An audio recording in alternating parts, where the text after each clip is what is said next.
U.S.M.C. Starring Jim Neighbors as Gomer Pyle. Also starring Frank Sutton as Sergeant Carter.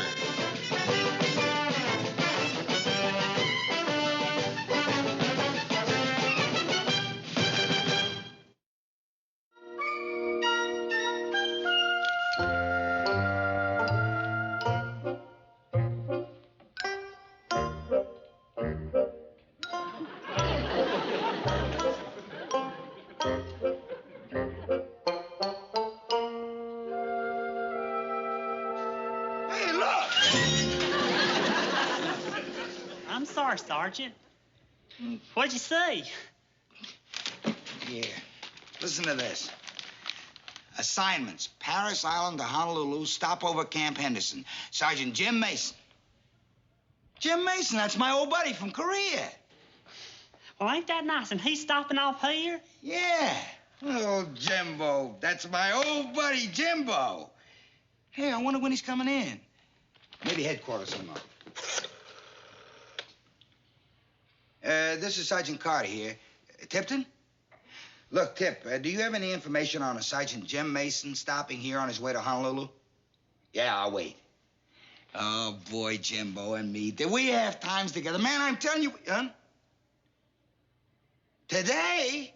Hey, that's great. What? I'll only be here 24 hours. Look, Tip, do a favor for me, will you? When he checks in, send him over to see me. Yeah, he's an old buddy. Yeah, thanks a lot. Jimbo, that old son of a gun. Pyle, if you knew what he and I went through together, we couldn't have been closer. We've been brothers.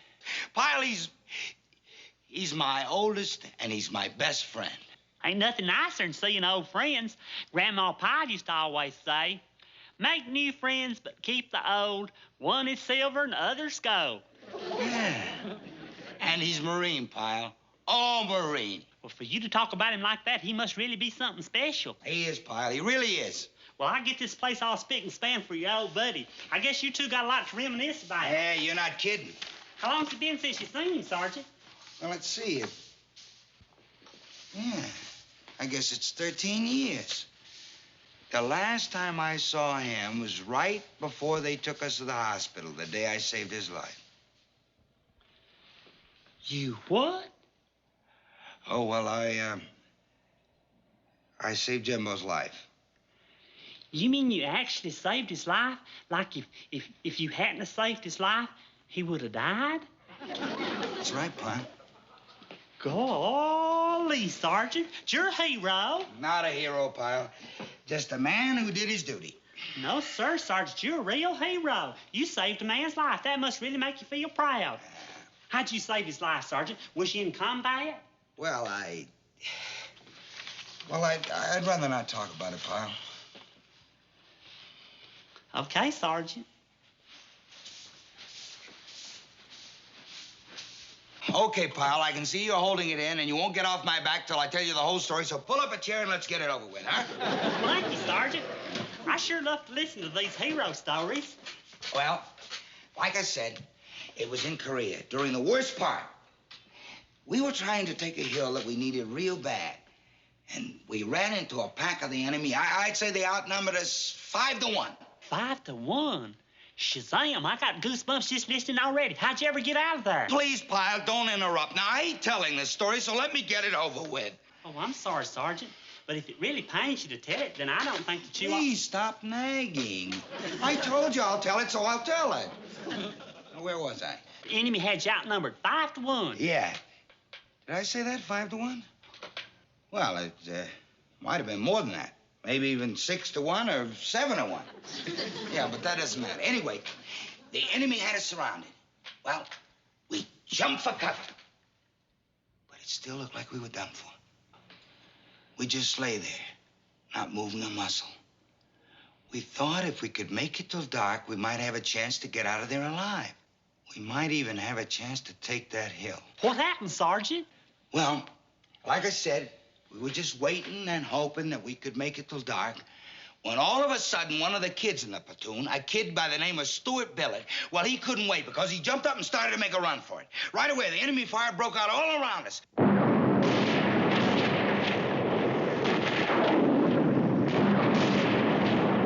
Well, my old pal Jimbo and I were together. We could see Billett a little ways ahead of us. Luckily, he wasn't hit. He'd slipped and fallen as he started up the side of the hill and got entangled up in some barbed wire. The poor kid was trapped, just laying there like a sitting duck. We knew we had to do something to try to save him. We shook hands and started. The plan was for Jimbo to crawl to him going wide on the left side, and I'd try going wide on the right side, just hoping one of us could make it. We'd gone a few yards when it happened. A mortar shell went off right between us. Luckily, it missed me. Now, from here on, everything that happened is a little hazy. But after I shook off the effects of the blast, I looked over and saw Jimbo. He wasn't moving. I thought sure he was finished. Right away, I knew there were two things I had to do. I had to get Billett, and I had to get my buddy Jimbo. I leaped up, and protecting myself as best I could, I raced over to Billett. He was tangled up in barbed wire, and I knew the kid couldn't make it on his own power. So I threw him over my shoulder and ran to Jimbo. Jimbo was in kind of a daze, so I grabbed him and ran for cover.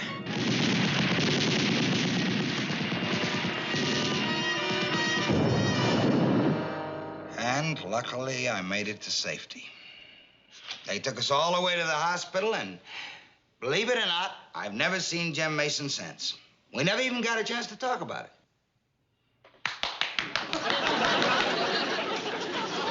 What are you doing, Pyle?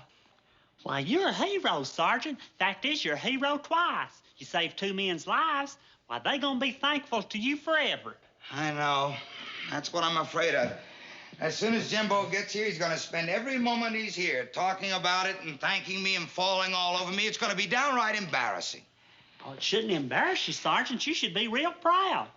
I bet there's a white, fluffy cloud up there in heaven with your name printed right on it, just waiting for you when you get there. Thank you, Pyle. Well, look, let's get this office cleaned up before my old buddy gets here, huh? Is there a loud fat sergeant by the name of Vince Carter around? Hey, Jimbo!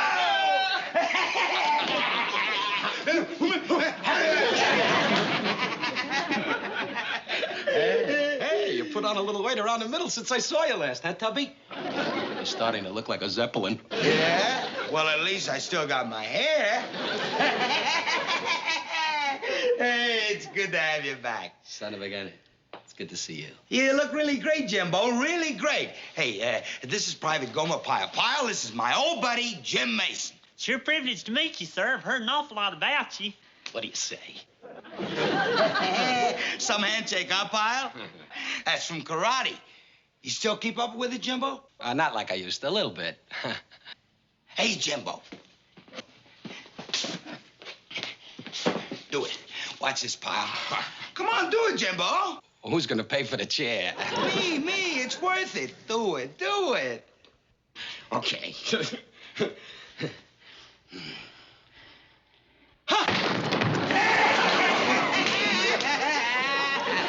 Not bad for an old guy. Well, he busted it. He busted it right in two. Well, sure he did. Hey, Jimbo, you're the greatest. Where you standing tonight? Oh, they got me checked in someplace they save for visiting dignitaries. Class hotel, Vince, old boy. Yeah. Hey, well, why don't I run over to headquarters, ask the captain if you can bunk here with me? I got an extra sack. Great. Hey, we got a few things to talk about, right? Well, look, I'll be right back. It won't take a second. Pyle, take care of my old buddy Jimbo for me, will you? Sure will, Sergeant. Sure will.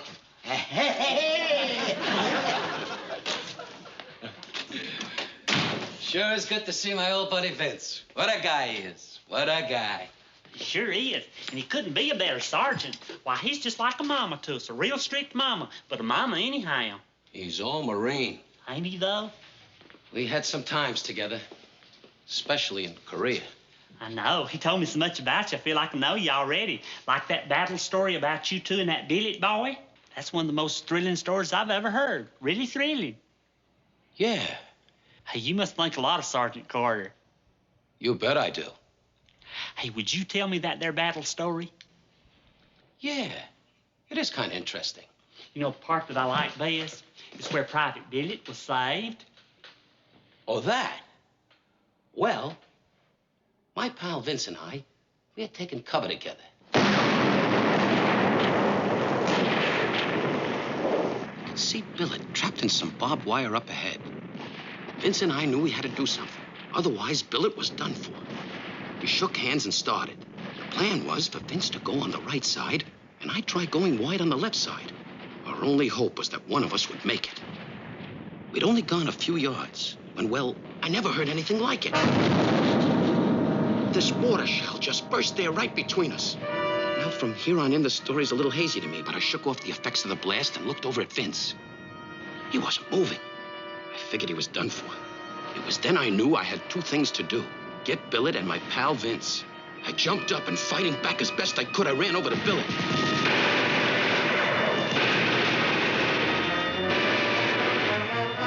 He was tangled up in the barbed wire, and I could see he could never make it on his own. So I threw him over my shoulder and raced to my pal Vince. Vince was just coming to. So I shoved him along and we all ran for cover.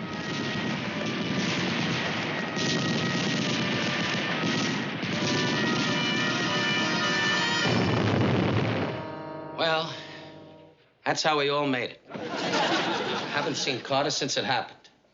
Boy, I hope he don't embarrass me and start getting sloppy and thanking me for it. I was only doing my duty, you know.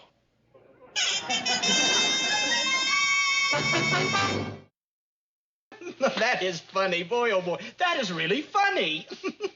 You know what, Duke? You got a warped sense of humor, Swat. A warped sense of humor. Oh, come on, Gomer. You mean for 13 years, Carter's been telling everybody he saved Sergeant Mason's life, and Mason's been telling everybody he saved Carter's life? Gomer, that's a riot. They each believe it. They each honestly believe that they're telling the truth. That's even funnier. Can you imagine what happens when they finally get together and compare notes? Powie! I know. That's the reason we got to do something. Duke, you just got to help me out. This Sergeant Mason is a karate expert, and he could hurt Sergeant Carter. Really? Now, you don't want Sergeant Carter hurt. Well, it's simple, don't. You say Sergeant Mason's only going to be here for 24 hours. Just keep them apart so they can't get to talk. But how? Sergeant Mason's sitting over there in Sergeant Carter's office right now. Look, Gomer, I told you how to solve your problem. I can't do everything for you. Well, thanks, Duke. Hey, buddy. But I don't know what I'm going to do if they ever get together. Hey, here comes Sergeant Carter now. Please, Duke, you got to do something. You just can't let him see Sergeant Mason. What? Well, anything. Try to keep him here a few minutes, and I'll see if I can't get rid of Sergeant Mason. Please, Duke, you got to, for Sergeant Carter's sake. Sergeant Carter? Sergeant Carter? Well, what do you want? Could I see you for a second? Oh. What do you want? Oh, I've got a problem. See the chaplain. No, Sergeant, it's not that kind of problem. Well, what kind of problem is it? It's my lock. Your lock? What about it? Oh, I can't get it open. I was going to clean my rifle. You can't get it open. What are you, stupid or something? What's the combination? Oh, the combination, yes. Well, it's, let's see, a left to 19. Left to 19. Right to 32. Where's Sergeant Carter? I don't have much time, you know. Yeah, well, ain't it a shame? He didn't say he had some other things to do today, did he? No, Sergeant, he didn't.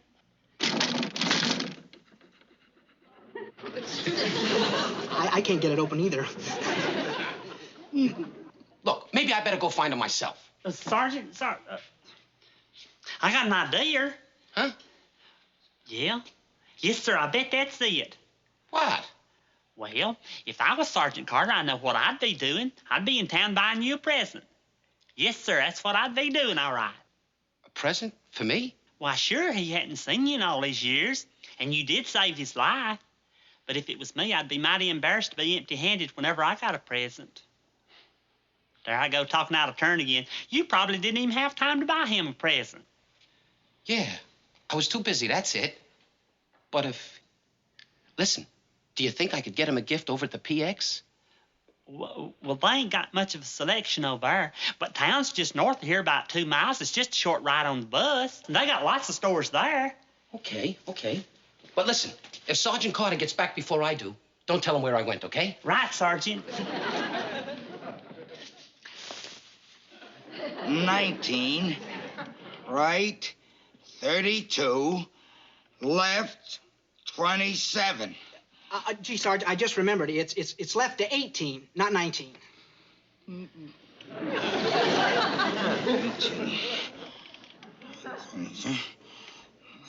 27.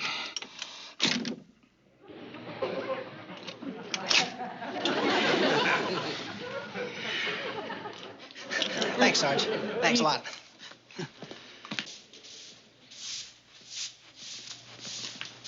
I forgot to ask you, where do you get the bus? It's right out by the gate. Why don't you go out the back door? It's a whole lot closer. Thanks. Go right out this door. Hey, Pyle, where's Sergeant Mason? Well, he ain't here. Well, I can see he's not here. Where did he go? I ain't supposed to tell. What? Promised I wouldn't. Where did he go? Into town. What are you going to town for? Well, I ain't supposed to tell that either. Pyle! Well, if you must know, he went to buy you a present. A present? That's the truth. You know, for old time's sake, I think he feels sort of sentimental about the occasion. Well, what do you know? Old Jimbo buying me a present. What'd you get for him, Sergeant? Well, Of course, you didn't have time. You just found out he's coming this morning. Sure, that's right. I just found out this morning. Ain't too late, though. You could go over to the PX and be back in 2 shakes. Yeah. Look, if he gets back before I do, don't tell him where I went, huh? Right, Sergeant. How often do those buses run? Every 15 minutes. Oh. There.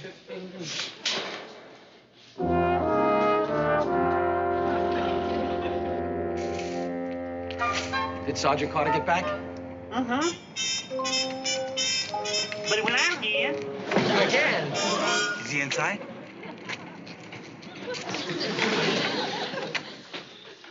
Hi, Vince. Where you been? I'm sorry, Jimbo. I had a little errand to take care of. Oh, sure, I understand. Look, Pyle, you don't have to hang around. Well, I ain't finished my cleaning up yet. Well, make it fast. Here, buddy. From me to you. A gift? For me? Hey, Pyle, you see that? My old buddy brought me a present. Open it.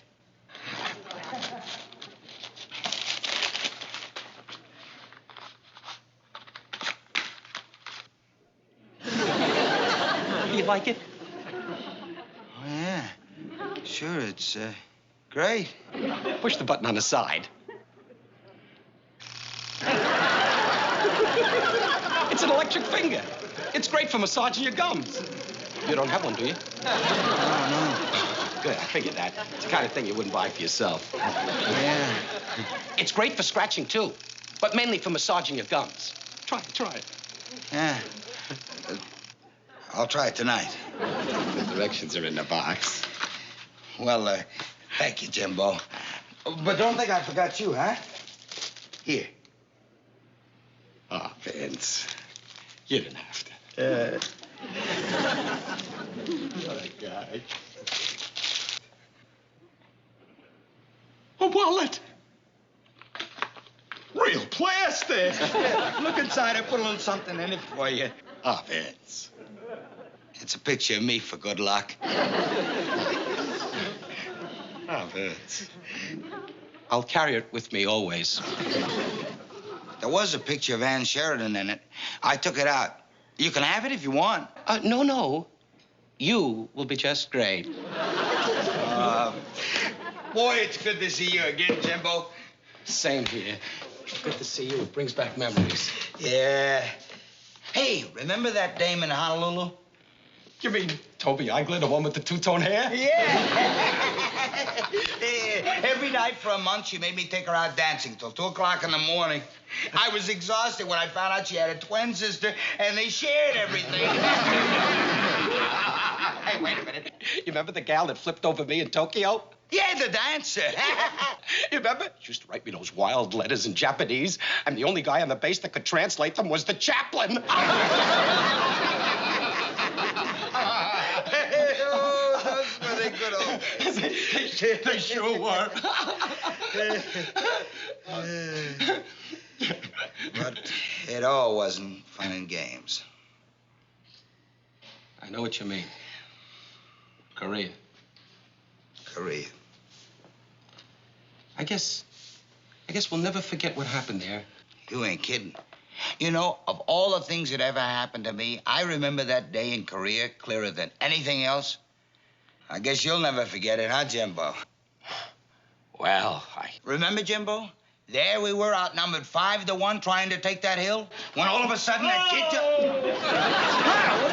What's wrong? Maybe it's appendicitis. Pyle, you all right? I think so. Okay, Pyle, why don't you knock off for now, huh? No, Sergeant, I'm all right. You sure?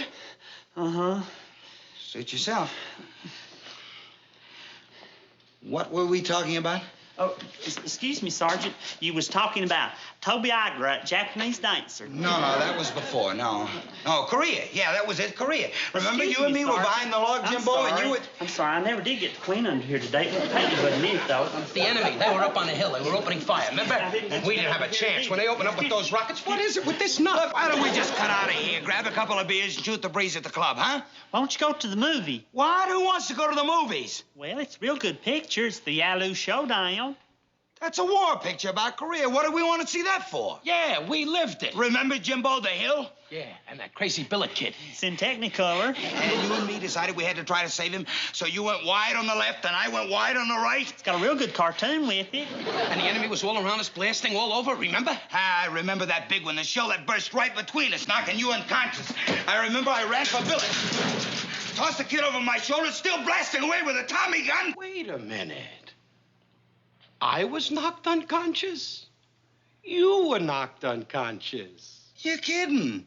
I remember it like it was yesterday. You don't remember good. Well, who do you think saved Billet? Vince, look at me. You don't remember. I saved you, and I saved the kid, too. You were unconscious. You're crazy. You were unconscious. Look, I'll show you. No! I'll show you! Don't tell me. I'm telling you! I saved you! Never. I did it. I saved... I knew it was going to happen. I knew it was going to happen. I knew it. Sergeant, are you all right? Sergeant.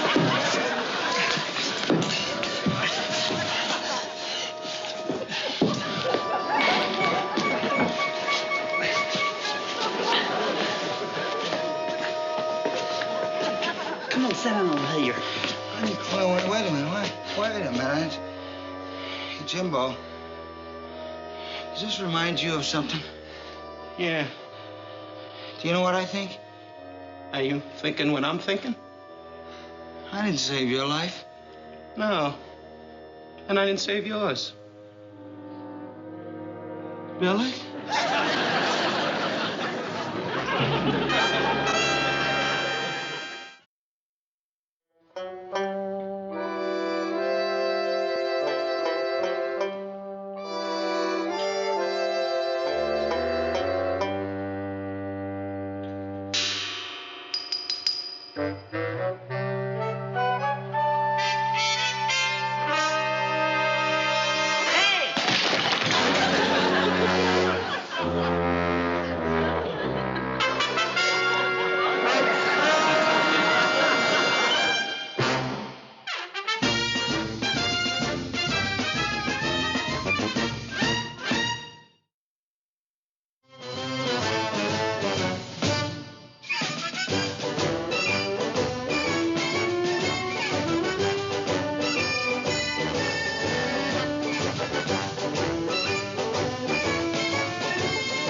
Gomer Pyle, U.S.M.C. Starring Jim Neighbors as Gomer Pyle. Also starring Frank Sutton as Sergeant Carter.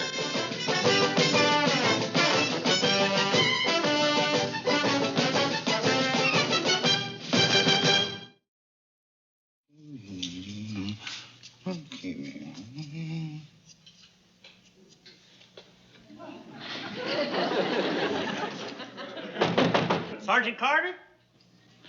What is it, Pyle?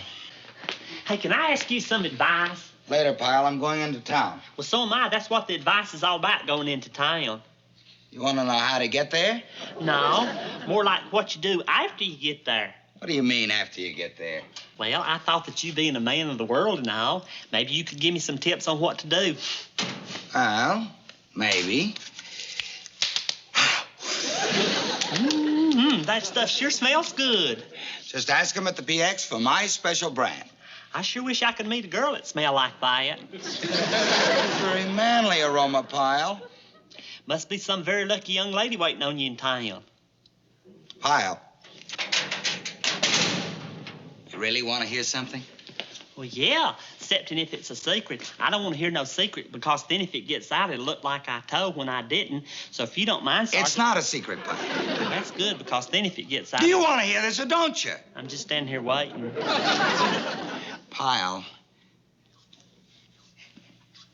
I think I finally found the girl who may be Miss Right. Really? What's her first name? Diane! Oh, Diane, say, that's pretty. And I bet she's pretty, too. Yeah. Comes from a very wealthy background. She's probably a debutante. Well, think of that, a debutante. Yeah, but she's very independent, though. She has a job at a bar. That's nice. Hey, if I see y'all in town, would you kind of walk her past me so I can say, hey, I don't think I ever seen a debutante. And we run into you, sure. I'll see you later, Pyle. Sergeant, you never did tell me Tell you what. what to do in town. Oh. I don't guess you'd want to tell me where you meet girls like the one you met, that they're debutante. Don't let this get around, Pyle. Yeah? Well, there's this crazy wild group, see, that plays Chinese checkers at the USO. Shazam! You know that I've been looking all over for a place to play Chinese checkers. There ain't nothing more exciting than a good game of Chinese checkers. Golly, Sergeant, I sure thank you. Sure do. Chinese checkers. I don't think I've played that since I left home.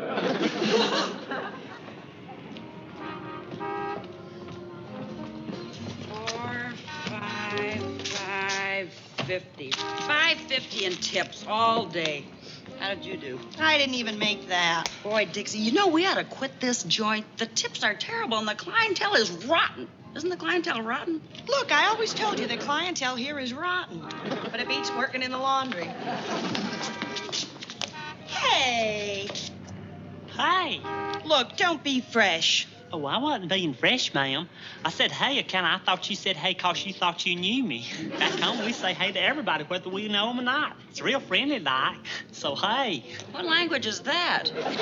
No, when this other lady said hey to me, I thought she said hey to me because she was... Will you just knock it off? Will you knock it off? Say that again. Huh? What you just said, say it again. Knock it off. That's it. You know you sound just like my sergeant. Like what? Well, what I mean is that's a compliment. He's such a nice feller and all, even though he does yell a whole lot. Who's yelling? No, it's just that if you wanted to sound like a feller, you couldn't think of a nicer one than... I'm on my way to the USO. Are you ladies on your way to the USO? What goes on there? Or are you just pulling my leg? You know what I think? I think you two ladies are part of that wild Chinese checker crowd. Huh? Oh, you just pulling my leg. Maybe I'll see you later on over there. So, hey for now. Hey.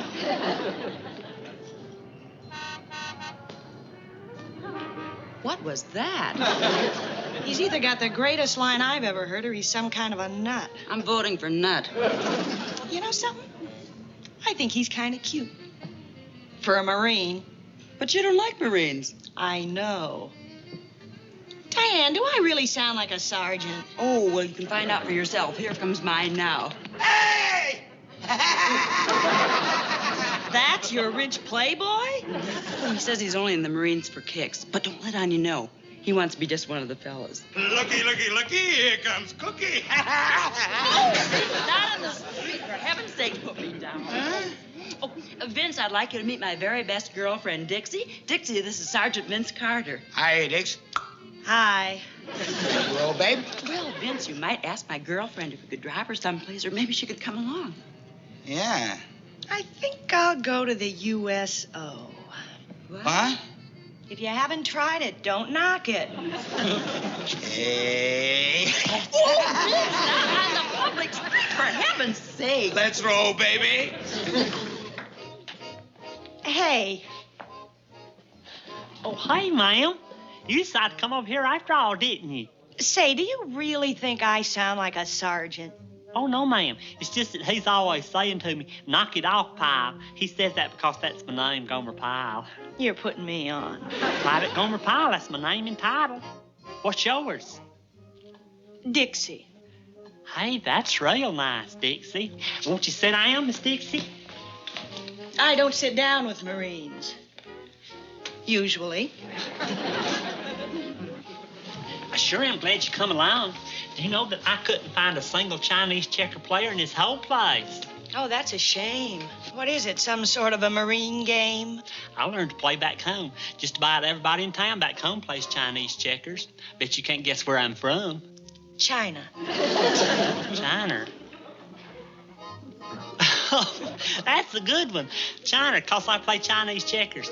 No, ma'am, there ain't no connection. I'm from the South. No. Yeah, honest I am. What else you got going for you? Huh? What do you do besides the Chinese checkers? Oh, well, there are things that I generally do around town, but I expect you've done them all, though. Like what? Well, like watching them turn the fountain on in the public square. Really? And then there's this free organ recital on at the First Community Church.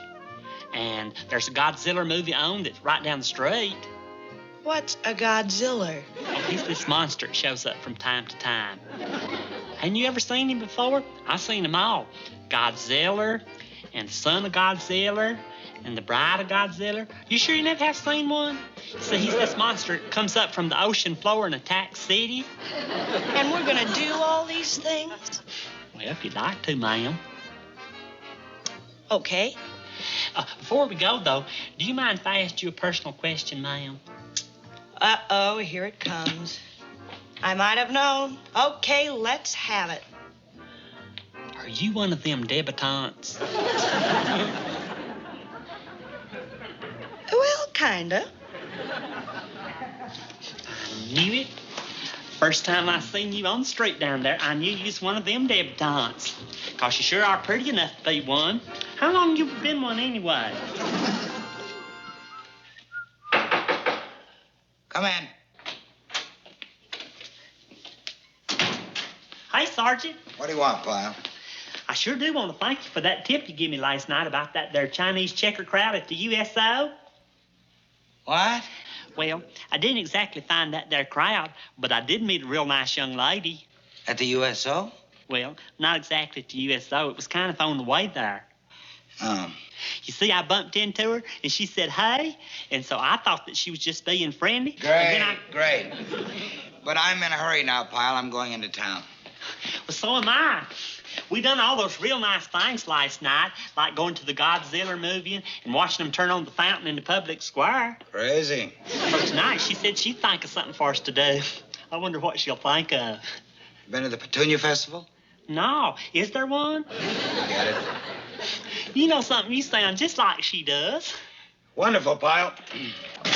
There's nothing I like better than to hear about this date. But I've got to go into town, and I've got to call Diane. Diane, the debutante? Yeah. Hey, well, if you're going into town, you want some company, I'm going in, too. I'm not going in right away. Oh, I can wait. Why don't you go ahead, Pyle? Maybe I'll see you there. Well, I sure would like for this young lady to meet you. You two being so much alike and all. Swell.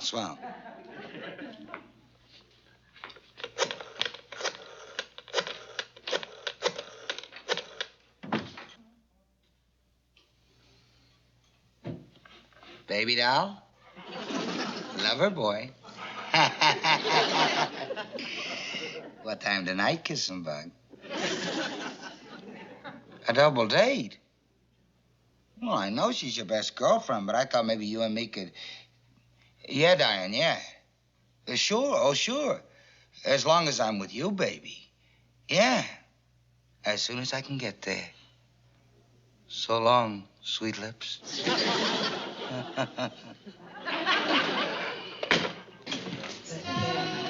We're sorry. We're just cleaning the dishes, and we're going on and on. And I never believe her anyway, because she's always doing something like that. So I says to her, I says, Dixie, you want to double with 2 Marines? Because you know how many times I've asked her to double with me when I've had a Marine who had a friend? Hundreds. Yeah. Later, Vince. So I says to her, I says, Dixie, what's this guy got? This guy you went out with. And you know what she tells me? You know? She tells me, I think he's putting me on. Yeah? So I just looked at her, and I said, well, what kind of a pass did he make? Oh, later, Vince. And you know what she tells me? What? She tells me, he didn't make a pass. I think he's putting me on. Well, this guy, I just don't believe. Oh, Vince, no.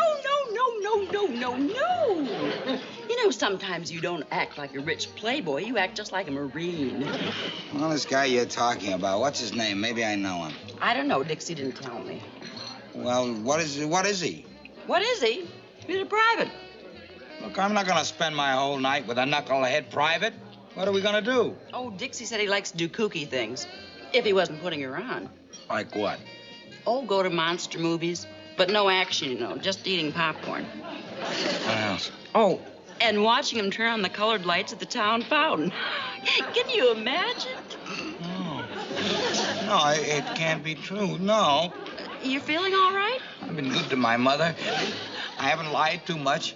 And when I open my eyes, it'll all go away. Don't look over that way. Just stand up. Maybe we can get out the back way. Hey, what's the matter with you? That's my girlfriend, Dixie. Hey, Dixie. Hi, come on over. Oh, hi, Diane. Glad you got here. Well, I thought we'd never find you. Why, it's Sergeant Carter. Hey, this is gonna be fun, a double date with the Sarge. Well, I'll be. Surprise, surprise, surprise. Sergeant Carter. Well, if this ain't the nicest surprise, you sure look surprised. Yeah. Well, sit down. I guess everybody knows everybody. We sure do. You see, I bumped into these ladies outside the USO, and Dixie here says, hey, and I thought she said, hey, 'cause she knew me, so I turned around and I said, hey, right back. And I'll knock it off. see how much he sounds like you, just like I was telling you. I sound like him. What's the matter with the way I sound? You know what this proves? You two being buddies? That it's a small world. I was just thinking the same thing myself. It's a small world. It really is a small world. Well, everybody always says that, but this really proves it. It's a small world. It really and truly is. Oh, boy. I don't think I sound at all like him. Well, the person himself or herself is always the last one to know. Like this girl back home, Earlene Pritus. Everybody in town thought she looked just like me. She was real tall and skinny. Well, she couldn't see it at all. And the fellers all kept taking her possum hunting, and she kept wondering why they never would kiss her. And all the time it was because that she was... Will you knock it off? With your eyes closed, wouldn't you swear that was Dixie talking? Look, it's been nice knowing you kids. Come on, Diane. Hey, where are you going? We're having dinner with my girlfriend and her boyfriend. And this looks like a real fine place. You can't eat here. It's a bar. Yes, you can. State law. Law says if you ask for something to eat, they got to serve it to you, even though it's just a slice of bread. Well, who wants a slice of bread? Well, bread can be real good sometimes, especially if it's home-baked. I'll ask the waitress if they bake their own bread here. Oh, miss! Well, pipe down. Yells at me like that all the time. I could eat a horse. Oh, we'll go find a place to eat. Come on, Diane. And we'll go with you. No. You two stay here. You got lots to talk about, like home-baked bread. When we find a place, we'll call you. Come on, Diane. We're not going to my apartment before we eat. Diane. Hey, maybe we could all go over there later on and play a game of Chinese checkers. It can be real exciting with 4. Sounds great. We'll call you. Come on. Okay, but remember what I said. We're not going to my apartment before we eat. We eat first. Is that clear? Okay. That's your buddy? Oh, he's more than that. Ever since boot camp, he's been like a mama and a daddy to me. I go to sleep at night and wake up in the morning just hearing him yelling at me. Well, what do we do now? Well, we'll just sit here and wait on his call. Sergeant said he'd call us as soon as he found a place that baked their own bread. Don't you think we should call him Dixie and what's his name? Later, baby. They can join us for dessert. That'll be nice. I think he's kind of cute. I think he's a knucklehead. I have to look at him all day long. That's enough. Hey, Sergeant Carter! Hey, where you been? Come on in. Sit down. A person could starve to death waiting for you to call. How could I call you when you didn't stay there? Oh, I stayed there all night. It's been left up to me. Then why didn't you? Because you may be a mommy and a daddy to him, but you sound a little thinky to me. Now listen, sister. Now, you listen to me and don't call me. Look, I'm not going to call you. I'm going to call you when you Now get that we're there. all here, let's order. I don't like the menu. What's the matter with it? There are too many choices. A really fine restaurant, it specializes. It's famous for maybe one or two dishes. You know something? He's right. Back in our mess hall, we got the best food you ever tasted. And they never do give you no choice. They just slap it down and that's it. So why'd you come here if the food's no good? The drinks.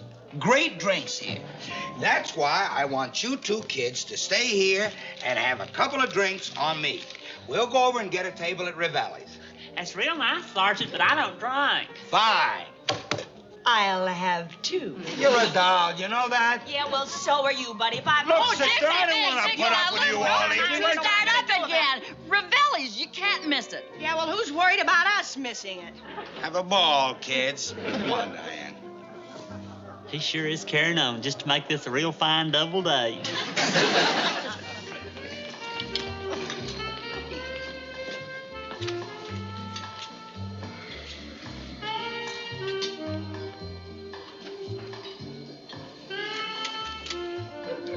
You know, this place has a lot of class. A lot of class. Look, why don't we just finish these drinks? I'm not getting back in your car with you, Vince. Not until after dinner. You know something, Vince? You've got no respect. Shh. Okay. I respect you.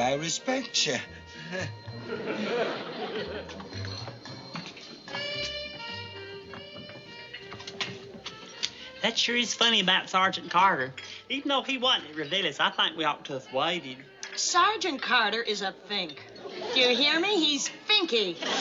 He ain't no thing. You just don't know him like I do. He's a think. We went to Ravelli's, looked all over, he wasn't there. Besides, the food's much better here. And he's a think. You ain't no thing. You ought to be in our platoon for just 1 week and you'd change your mind. Your platoon's got enough problems. He's a think, and let's get a table. Okay. But he ain't no think.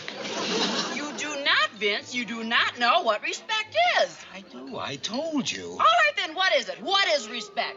I told you. Besides, you can't respect me and not respect my girlfriend. I respect your girlfriend. I respect the whole world except that jug-headed, lantern-jawed excuse for... Hey, Sergeant! Here, surprise again. Yeah. Didn't you say Ravelli's? Yeah, but... You're a think. Did I say it? He's a think. Now, look, you, I've had about all I'm going to take off of you. Shut up! It'll be 4, Captain.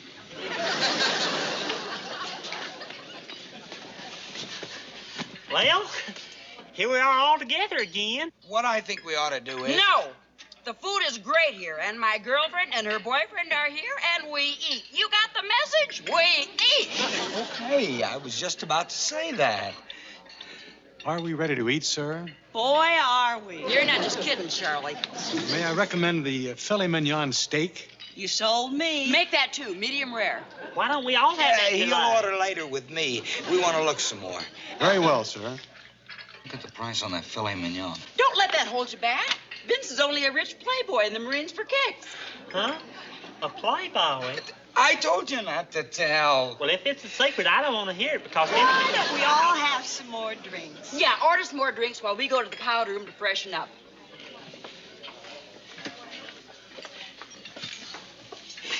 Just tell me one thing. How much money have you got on you? $4.08. To get by without washing dishes, order the tuna fish sandwich. I'll order a glass of buttermilk. When it comes, you say you're not hungry and offer me half. But hadn't you rather have that filet steak? Tuna fish. But it's a whole... Tuna fish. Tuna fish it is. Gosh, that sure looks good. It smells good, too. Oh, isn't this marvelous? Thank you.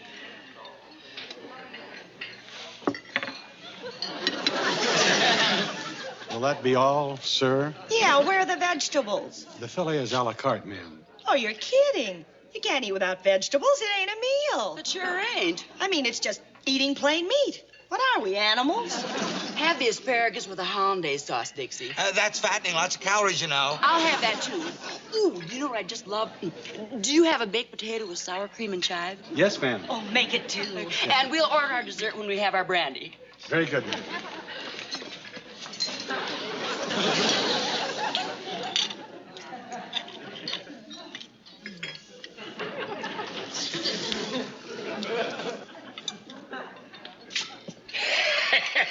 Semper Fidelis. Say, I bet you was a Marine. How'd you guess? Well, it takes one to know one. World War II. Well, ain't it a small world? Why don't you pull you up a chair and sit down? Well, thank you. I bet you had some exciting times back in. Gung-ho. I studied all about that. You fought in the Pacific. No, I was a cook in North Carolina. But we had some times there. Pyle, they brought you a sandwich. Oh, I am not very hungry. Well, good. I'll share it with you. Well, anyhow, there was this mess sergeant who had it in for me. You know how sergeants are. No offense, Sergeant. Anyhow, we had this big argument over macaroni and cheese casserole. Well, I just love these war stories. And the captain turned to the mess sergeant and he says, Sergeant, this is the best macaroni and cheese casserole I ever ate. That sure is a fine story. And I admire your memory, too. You remembered every little detail. Yeah. I think we ought to buy him a drink, Sergeant. Pyle. Well, wonderful talking to you folks. Hope I run into you again sometime. I sure hope so, too. You sure we couldn't buy you a drink? Pyle. You know, Diane, I think I ate too much. Not me. I could start all over again. What could I have without making a pig of myself? Do you have any fresh fruit? Well, fruit I could eat. About this check. Oh, no. You think I'd let two Marines pay the check? It's on me. Everything's on me. Huh? Yes, sir. You're right, boy. I'm your host. The only trouble is, Sergeant, you know you don't eat enough. You gotta keep up your strength. Now, next time you order steak, here? Bye-bye. Bye, Bond. You know, I think this is just about the best double date I'll ever own.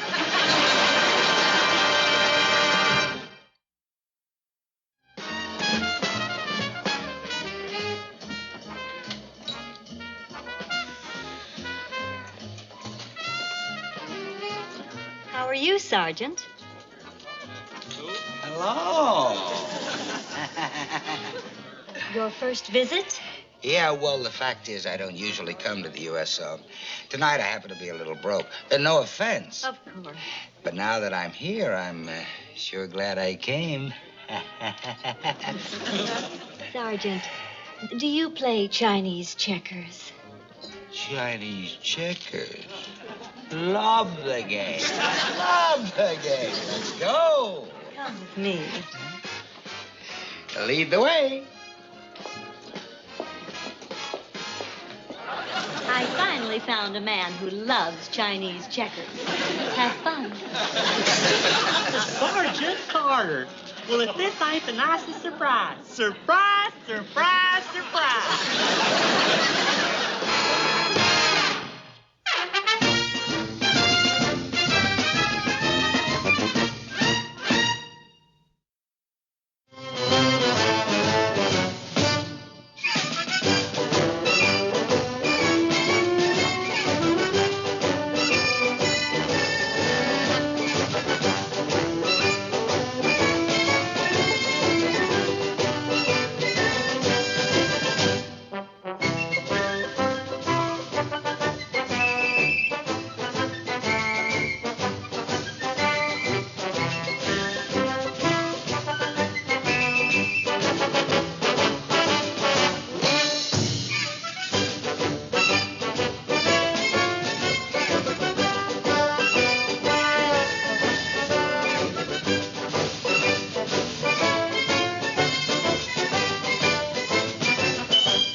U.S.M.C.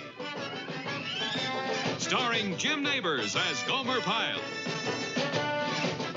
Also starring Frank Sutton as Sergeant Carter.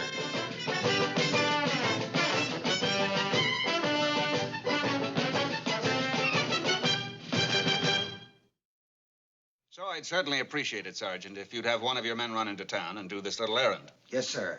I'd do it for you personally, sir, but I'm duty sergeant today and I can't get off the base. But I'll have one of my men take care of it. Fine. Whenever Congressman Holliday pays us a visit, I always have a box of his favorite cigars on hand. It's the only brand he smokes. And since it's a good idea to keep Congressman happy, I thought we'd pick him up a box. Yes, sir. That's the place. C.J. Ware Tobacco Company, 180 Grant Street. It's the only place you can get them. I'll have them on your desk in no time, sir. No rush, as long as they're here by about noon tomorrow, when the congressman gets here. Yes, sir. Duke, I'm gonna miss my bus. Please, Larry, I just gotta see my girl. I just gotta. What do you say? Duke, you know if I had the money to spare, I'd lend it to you. But I only got enough to see that movie, and I gotta see the movie.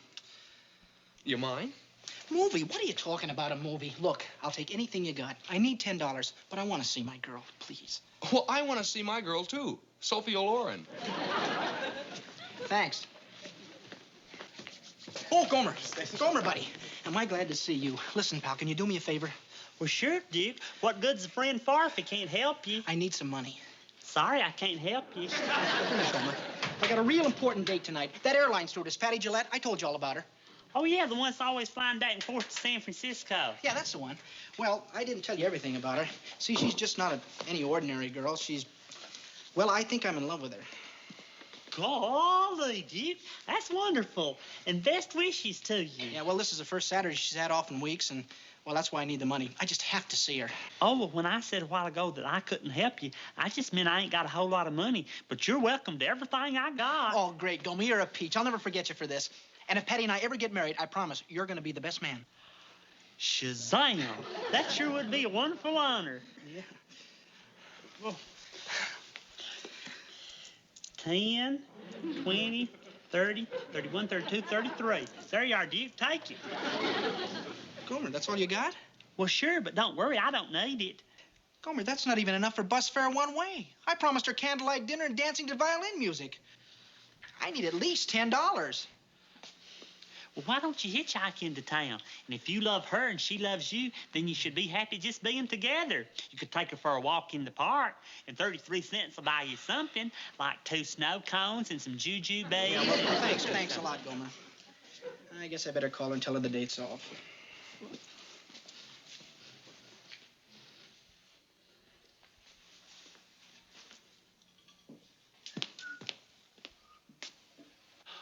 Hey, Sergeant.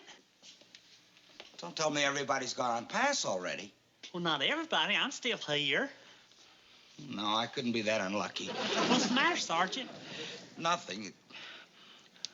Just listen and pay close attention. Now, in this envelope, there's some money and a piece of paper with the name of a kind of cigar on it. I want you to take it to the C.J. Ware Tobacco Company at 180 Grant Street. Oh, I know where that is. Good. Now, don't open it. Just give it to the man there, and he'll give you a box of cigars to bring back to me. Easy? Easy as pie. Okay. Now, what are you going to do? Well, I'm supposed to go to pick up a box of cigars at the C.J. Ware Tobacco Company at 180 Grant Street. And I ain't to open up the envelope, but just give it to the man, and he'll give me a box of cigars, and I'll bring them back here to you. Fine. Now, that's all there is to it, and Colonel Gray will really appreciate it. You mean I'm doing this for Colonel Gray? Right. And he has to have those cigars in time to give to a congressman when he gets here tomorrow. Is that clear?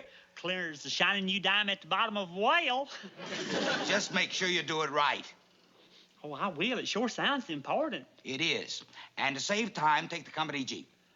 Shazam! It's sure fun to drive the Jeep into town. Everybody waves at you. You're not going to have fun. You're going to bring back a box of cigars. Now move it.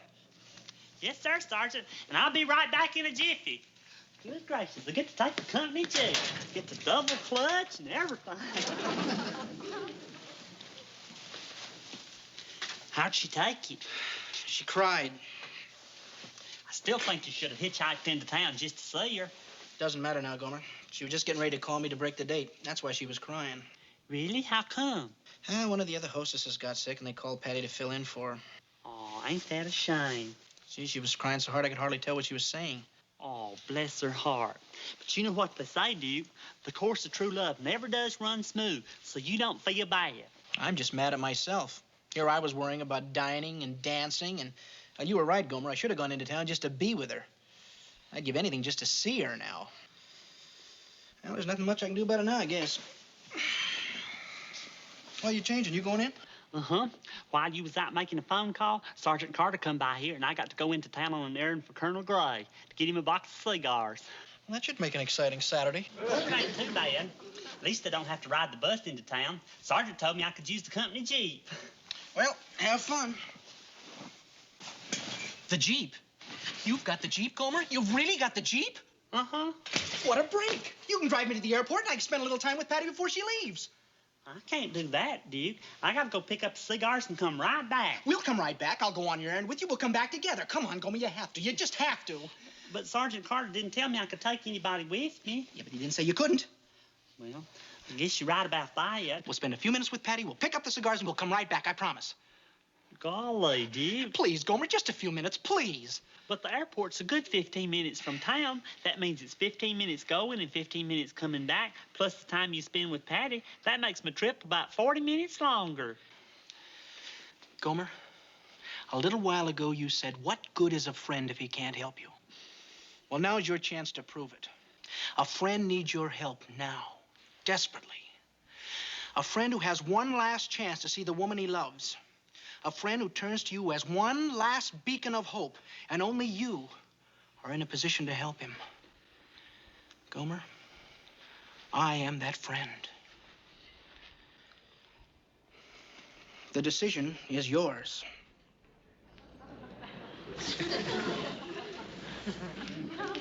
Okay, Duke, I'll take you. Gomer, great. Thanks, buddy. Thanks. You better save them hugs for Patty.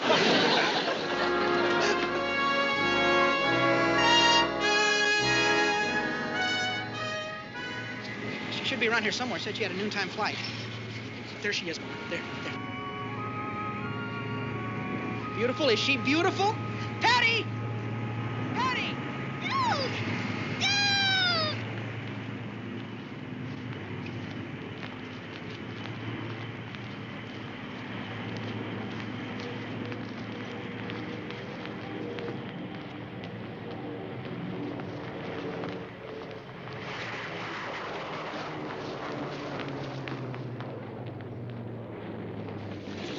Honey. Oh, honey, it's wonderful to see you. Duke, I'm so glad you came. Oh, we better watch it. I'm on duty. So make like I'm a passenger and welcome me. No, please. Honey, I missed you. Oh, I missed you, too. Oh, this is my good buddy, Gomer Pyle. He drove me down here to see you. Gomer, this is my girlfriend, Patty Gillette. Hi, Gomer. Hey, Miss Patty. You're just the prettiest Duke said you was. Thank you. Does my heart good to see you two together. It's like watching a happy ending. Ending? We're just beginning. Don't forget, Duke, we got that errand to run. I think we really ought to go. In a minute, Gomer. Honey, when are we going to ever have any time together? Oh, I thought we'd have time tonight. I'm sorry about our date. Me too, but this is better than nothing. I think we better go, Duke. We've been gone an hour already, and we still got that errand to do. Gomer, I just got here. But Sergeant Carter's waiting, and we've got to pick up them cigars. Okay, just one last kiss, and then I'll go. Oh, I'll be right with you. Duke, I'm sorry. I really have to go. Gomer, it's been very nice meeting you. Bye, Goodbye. Bye, honey. Goodbye. Duke. Hey, it's Sergeant Carter and a general. Holy smokes, what's he doing here? Well, he's duty sergeant this weekend. He probably had to bring that there general out here. What do we do if he finds us? I don't know. In here. Here.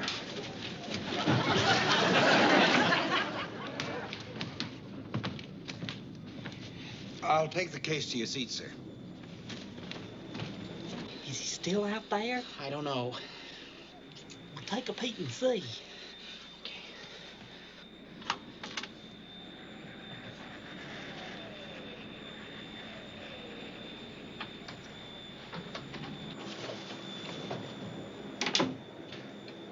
Golly, Duke, this is some kettle of fish you got me into. Take it easy, Gomer. He'll be gone in a minute.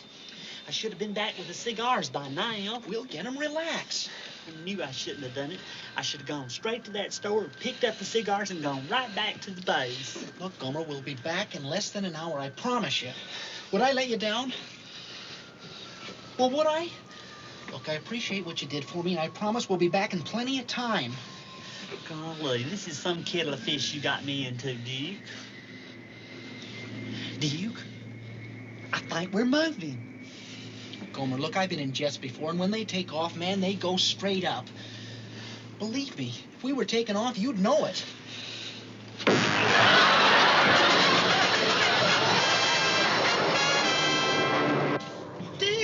Duke, we're up. We're up, Duke, we're up. Hold it, Gomer, take it easy. What am I going to do about the cigars? Don't worry. Look, it only takes a half hour to get to San Francisco. We'll catch another plane right back. We'll have those cigars in Sergeant Carter's hands in less than 2 hours, I promise you.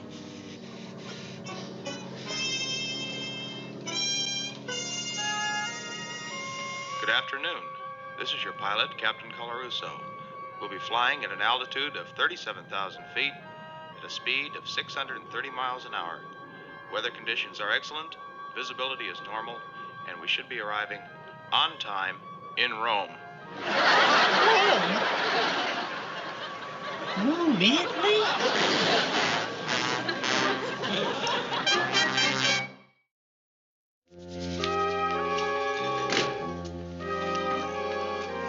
Check the Y, the USO, the libraries, the bowling alleys, the PX. No one's seen them all day. 10 hours. It's been 10 hours. Maybe the Jeep broke down and he had to walk to town and back. In 10 hours, he could crawl to town and back. Come in. Sergeant Carter, I did everything you said. I went to every movie house in town. I couldn't find him. What about the cigar store? I went there, too. The man said there were a lot of Marines there today, but he doesn't remember seeing Pyle. If he saw Pyle, he'd remember him. Where could he be, the knucklehead? Where could he be?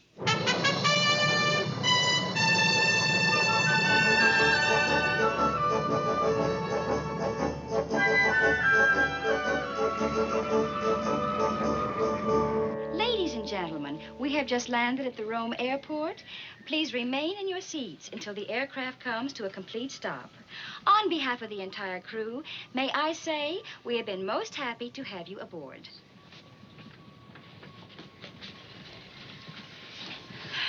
We're really here.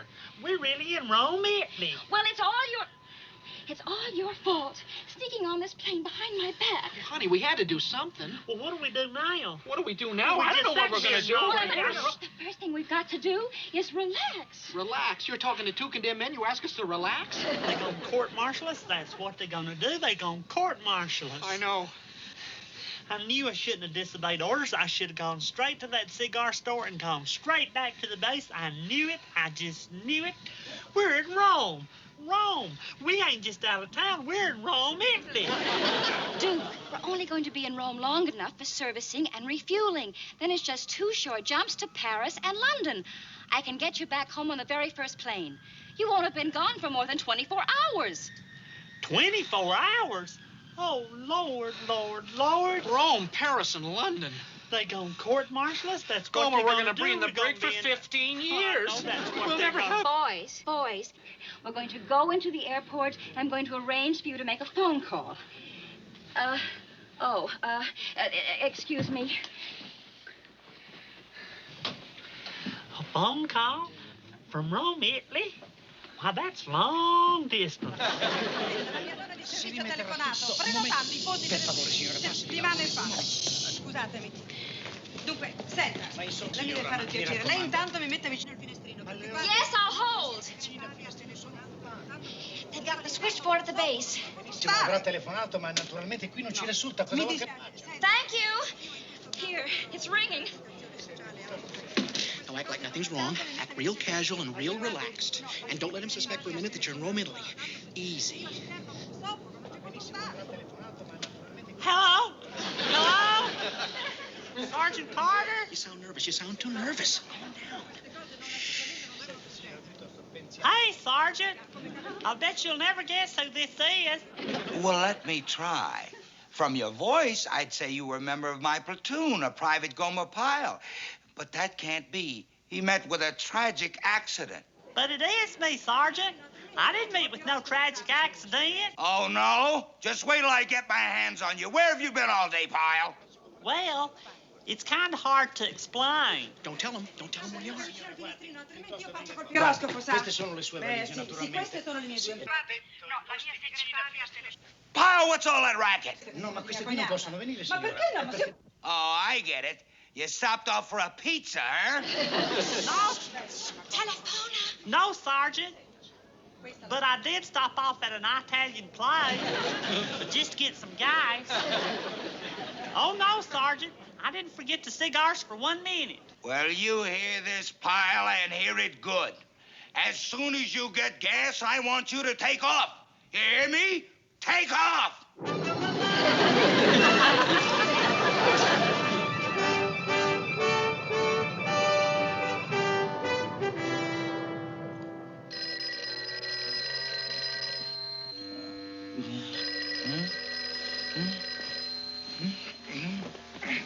All right, I'm coming. Oh!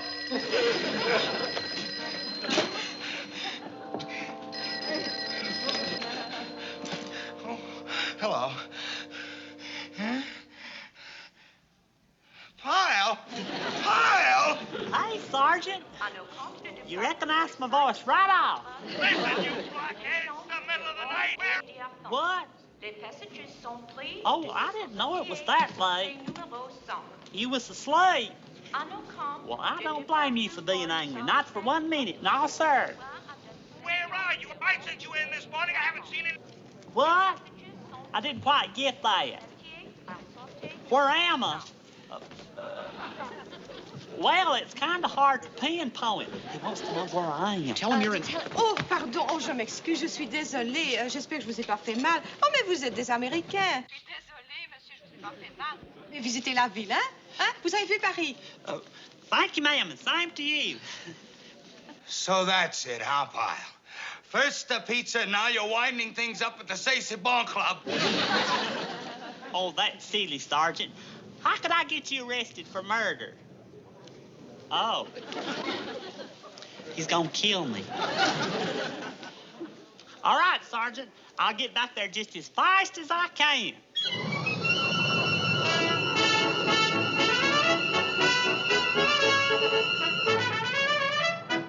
Announcing the departure of Flight 110 for Manchester. Passengers will please proceed to embarkation point. Oh, these were the very last 2 seats left. Oh, Duke, I put them on my credit card. Don't forget that. I won't. Your plane leaves in a few minutes, and you'll be home in 10 hours. You're terrific, baby. Announcing the departure of Flight 707 to New York and Los Angeles. Passengers will please proceed to embarkation point D. Well, I guess that's your plane. Better hurry. Oh, are you lucky? It's the only flight out on Sunday. Sunday? Did you say Sunday? Well, yes, today is Sunday. It's Sunday, Duke. It's Sunday. That cigar store will be closed, and I won't be able to buy those cigars for the Colonel. Gomer, you worried about cigars. Now let's get out of here. But I got to. I promised. Well, they sell cigars right over there, Gomer. Mr. Robert Saunders, kindly report to the reception. Mister, my plane's about to take off, and I need these cigars real desperate like. Oh, you Americans always in a hurry. How'd you know I was American? Alfino Corona. I'm frightfully sorry, so we don't carry that brand. Oh, that's terrible. Well, if I can make a suggestion, sir, this is a fine Corona. It's a lovely shape and an ever so mild smoke, you know. Well, hey, Duke, come here. He ain't got the kind that I wanted. These are the very best we handle. Gomer, you're going to be choosy now. Grab any box. Let's go. Well, I guess I better take something back. Is this enough? Well, that'll do nicely. For Flight 707. Here are your cigars. And here's your change. Thank you. I got to run. Sure was nice meeting you.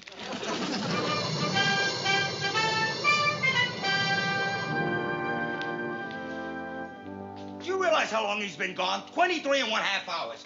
23 and 1/2 hours. I'll kill him. No, I'll court-martial him. No, first I'll court-martial him, then I'll kill him. That's mine. Hello. Colonel Gray, sir? Yes, sir. You want to speak to Sergeant Carter? Well, Sergeant Carter isn't here right now, sir. Well, no, sir. Well, no, sir. No, I don't know where he is. Well, yes, sir. Yes, sir. I'll tell him as soon as he comes in. Yes, sir. Whew. He sounded pretty angry, Sarge.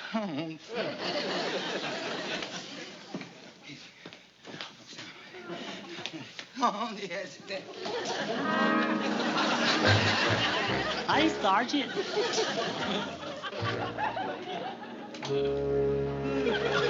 Excuse me. Brought you cigars.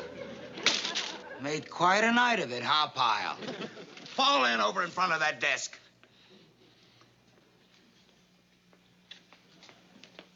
Now, you stand at attention. You stay just like that, Pyle. Don't move, not 1 inch. I'm coming back to see you. I'm coming right back.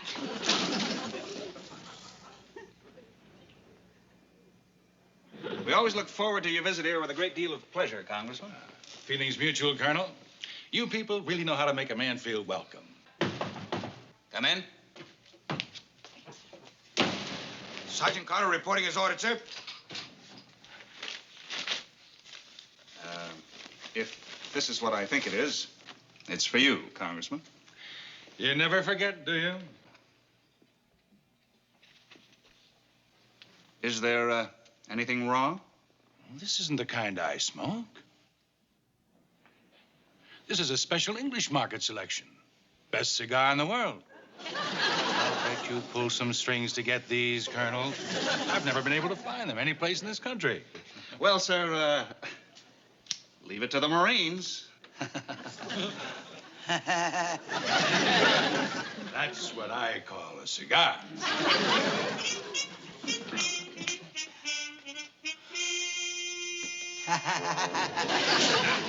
Pyle. Pyle? Pyle? Okay, so you had yourself a fling.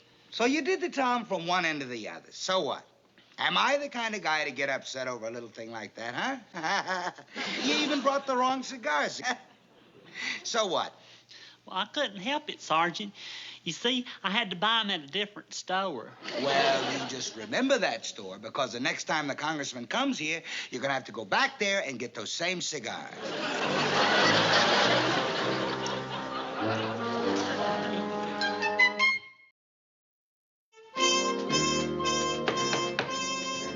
Come in. Hello, Pyle. Hey, Sergeant. Where are you going? 3-day pass, Pyle. Compliments of Colonel Gray. Golly. Yep. I might even go all the way to San Francisco. Really? Well, I sure am glad I caught you before you left. Pyle, what'd you do now? Nothing. I just wanted to give you the change from that box of cigars. Thanks, Pyle. Well, have a good time.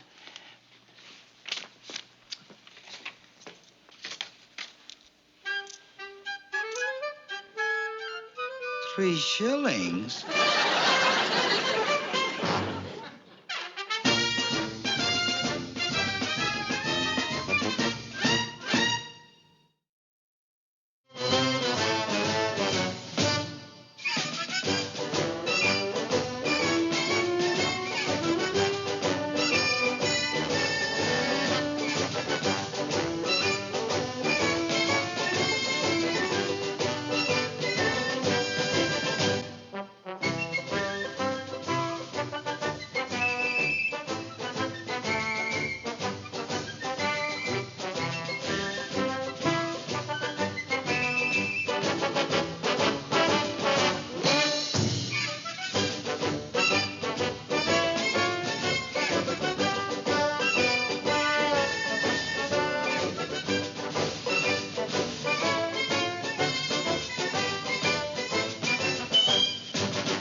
U.S.M.C.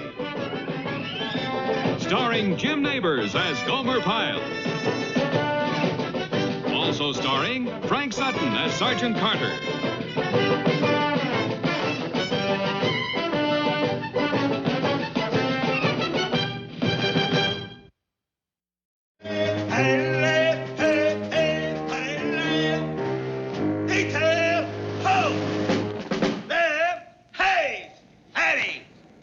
Sergeant, do you mind if I ask you a question?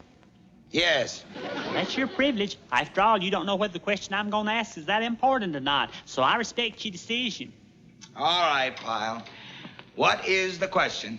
Well, if you'd rather I didn't ask it, Sergeant, well, I just... Pyle, what's the question? Well, I was just going to ask how long we was going to be here for kind of a personal reason. Just what is the personal reason? Well, you see, I got this rock in my shoe, and on the way over here, I figured it'd take me about a minute to get it out, so if we wasn't going to be here that long, I couldn't. Pyle, don't you know you're standing at ease, which means you'll keep one foot in place? Yes, sir. I can stand on one foot and raise the other one up like this, and that's the reason it'll take me at least a minute. I got real good at this back home by watching whooping cranes. They can stand like this all day. Pyle, I don't know how long we're going to be here. They didn't tell me. But for right now, you sit down on the deck, take the stone out of your shoe, put your shoe back on, get up, then stand there like a Marine and not like a whooping crane. Yes, sir, Sergeant, and thank you. Come in. Sergeant Carter reporting as ordered, sir. At ease, Sergeant. Your detail outside? 8 men from my platoon, yes, sir. Sergeant, you and your men are pulling guard duty tonight at Warehouse 12. Your ammo will be issued here. Guard duty, sir? Guard duty. You weren't notified in advance because we're invoking security precautions. A gang has been working our warehouses almost every night. Did you know that, Sergeant? No, sir. They never used the same method twice. They've taken electronic gear, other equipment worth thousands. Now, just in case they have a man inside the base, we don't want them to know who our guard detail will be. Yes, sir. You have good men, Sergeant? With me since boot camp, sir. They've got your stamp on them, huh? Yes, sir. Good. The CID is working on this, but in the Corps, we count on the man in the field. You'll be officer of the day, sir? Right. And I don't mind telling you, Sergeant, that the ones who pull in this gang will be up for a commendation. Yes, sir. You can count on us, sir. On the other hand, some goofball on guard duty should let those crooks get away with any more government property. Very unpleasant things will happen. Is that clear? Yes, sir. It's very clear, sir. Yes, sir. I can't emphasize strongly enough the importance of the whole operation. Now, I would assume that the most important guard posts would be 4, 5, and 6. Sergeant? Yes, sir. 4, 5, and 6. But since we have no previous pattern of operation for this gang, it's vital that every man on every post be on his toes from the minute he's assigned to the minute he's relieved. If we keep that in mind, I think we're home free. What's your 7th general order? My 7th general order is to talk to no one except in line of duty. Your 4th general order? My 4th general order is to report all calls more distant from the guardhouse than my own. Your 9th general order? Why, yo. Pyle, do you not know your 9th general order? Oh, yes, Sergeant. I even know that one backwards. My 9th general order is to call the corporal of the guard in any case not covered by instructions. Okay. Now you want to hear it backwards? Instructions not covered, not... Knock it off! Anyway, I'm to call the corporal of the guard. Do you want to hear how I call him? Corporal of the guard, post number 4. I've got post number 4. If I've got post number 3, I say, Corporal of the guard. Knock it off! Pyle, there will be no corporal of the guard. There will be a sergeant of the guard, and I will be that sergeant. Wonderful. Pyle, I will be checking on you every minute you're walking your post. Well, that's real friendly of you, Sergeant. That's not being friendly. Well, sure it is. It gets mighty lonesome out there walking back and forth all hours of the night. Your general orders do not take into account you're getting lonesome. Scary, too. Pyle, you're not a Cub Scout going on an overnight hike. You are a Marine. And that's all due to you, too, Sergeant. All right, you people, listen up and listen good. You are going to be on your toes tonight because a gang of thieves has been making off with Marine property, and they may keep right on trying. So challenge everyone. No matter what they tell you, don't believe it. keep them there until I come. Is that clear? Yes, Sergeant. All right, now, we're going to be guarding Warehouse 12. That's a natural target, electronic equipment. Now, we don't know how this bunch operates because they never do the same thing twice. So anything suspicious, and I want to hear it from you. Anything you see, hear, smell, and cannot identify, and I want to hear it from you. Now, what do I want to hear? Sergeant of the Guard! Again. Sergeant of the Guard! I can't hear you. Sergeant of the Guard! Sergeant of the Guard! Sergeant of the Guard!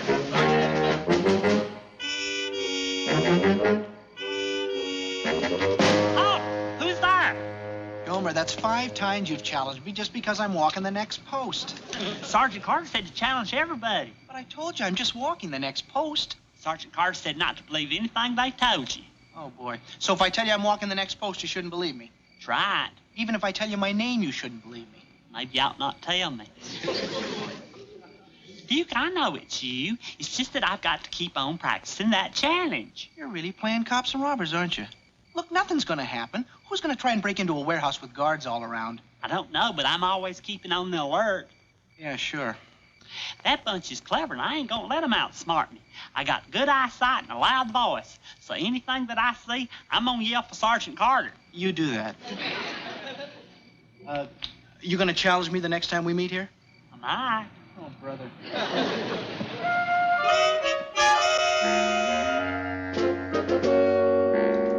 Oh, who's there? Sergeant of the Guard, post number 5. Sergeant of the Guard, post number 5. Sergeant of the Guard, post number 5. Well, what is it, Pyle? What is it? What did you see?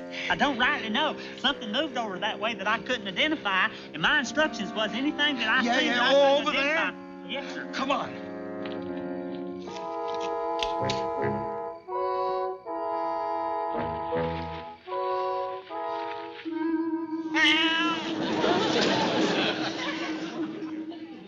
Pyle, don't you know a cat when you see one? Oh, yes, sir. I can tell a cat real good. Trouble is, I didn't see this cat. I just heard a sound. Why, it could have been them robbers making cat noises. Pyle. Back home, we had this cat burglar, and he used to crawl into people's houses and go, meow, meow. Pyle! Anyways, my instructions were... I know what your instructions were, and I didn't say anything about cats. Carry on. Yes, sir, Sergeant. Don't you worry. I'm keeping always on the alert. Sergeant of the Guard, post number 5. Sergeant of the Guard, post number 5. Sergeant of the Guard, post number 5. What is it, Pyle? What is it? I don't rightly know, Sergeant. What do you mean you don't know? It's not another cat, is it? It's more like a rabbit, I think. A rabbit? Never did see it, but it give off kind of a hippity-hop sound. You mean you're standing out here in the middle of the night yelling over a rabbit? Well, I didn't want that gang of thieves to outsmart me by making rabbit noises and tricking me into thinking that they was funny rabbits, so I didn't think at all. I just called you. Pyle, if a gang of bunny rabbits is robbing this warehouse, I do not want to hear about it. And that goes for cats and mice and chipmunks. They're not my problem. When you see something walking on 2 legs, then I want to hear about it. Until then, I don't want to hear another word. Is that clear? That's clear enough, Sergeant. Fine. Rabbits and cats and mice, they ain't too bad. Chipmunks, now, they can be real disgusting. Knock it off! Get back on your post. Yes, sir. Oh. Sergeant of the Guard, post number 5. Sergeant of the Guard, post number 5. Sergeant of the Guard, post number 5. Sergeant of the Guard, post number 5. Sergeant of the Guard, post number 5. Not you again, Pyle. But I really seen something this time, Sergeant, with 2 legs, too. Where? Over there against the warehouse, moving around. Hey, now there's 2 of them. Do you know what that is, Pyle? Do you? It's your shadow. It's your shadow. Now get back on your post. Golly, it's funny how that fooled me. I'm sorry, Sergeant. Pyle, what are you doing? Making a giraffe? Don't that look just like a giraffe? I've already seen a jackass, and if I hear one more word out of you tonight, you'll be a dead duck. Now get back on your post. Yes, sir.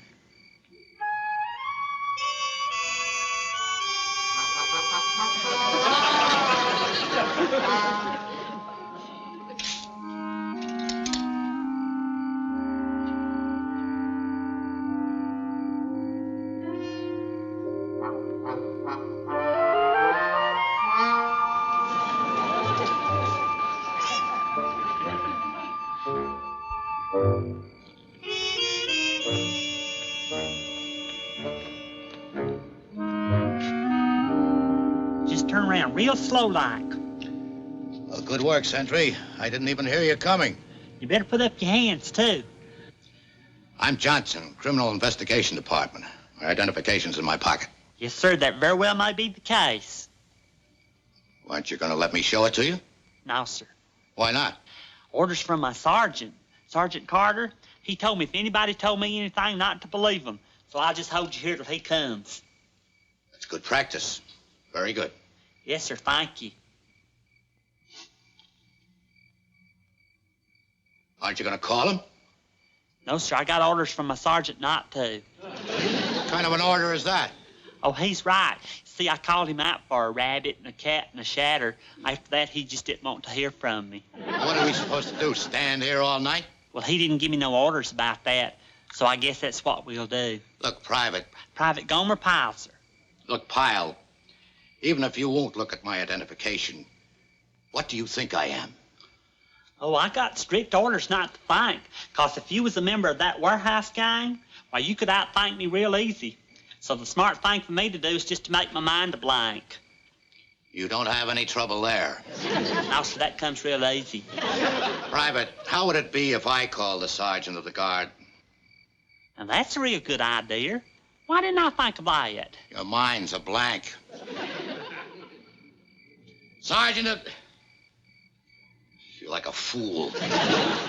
Sergeant of the guard, post... What post is this? Post number 5. Sergeant of the guard, post number 5. Sergeant of the guard, post number 5. Sergeant of the guard, post number 5. Be sure and tell him it was you that called when he gets here. He'd get mighty irritated if he knew it was me. I'll tell him, all right. Sergeant of the guard! He may not come. Maybe you should have said post number 4. Why? On account of he said he wasn't coming back to post number 5 anymore. Well, did I tell you that... Who's that? He says he's a CID man, Sergeant. I've got my identification in my pocket, Sergeant. Well, didn't you check it? No, sir, you told me not to believe anything anybody told me.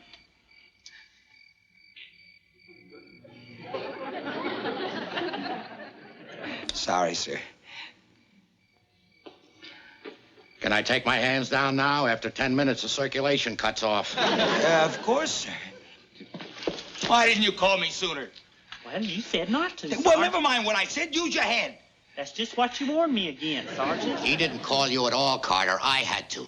Why didn't you call me? What kind of a knucklehead thing is that? Did you give orders to this man not to call you, Carter? Oh, well, in a way I did, sir. What kind of a knucklehead order is that? Well, it's a kind of a knucklehead kind of order, sir. You are right. And will be reported as such. Yes, sir.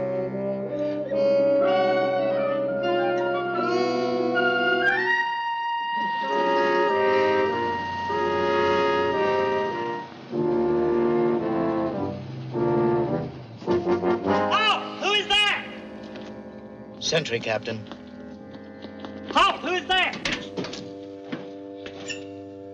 Captain Stanfield, Private. Here's my warehouse requisition.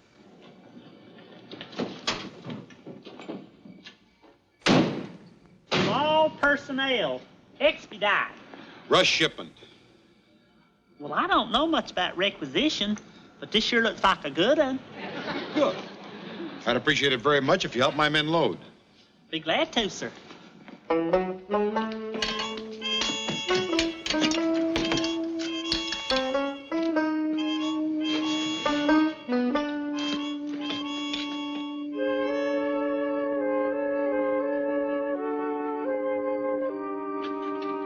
So far, so good, Jojo. Don't call me Jojo. I'm a captain now. Congratulations, Captain. Get in there and help them load. Maybe you'll make PFC. I could use the money. Hey, remember, if the CID shows up, no shooting. First sign of trouble, I whistle, we cut out. You think that's in the finest tradition of the Marine Corps?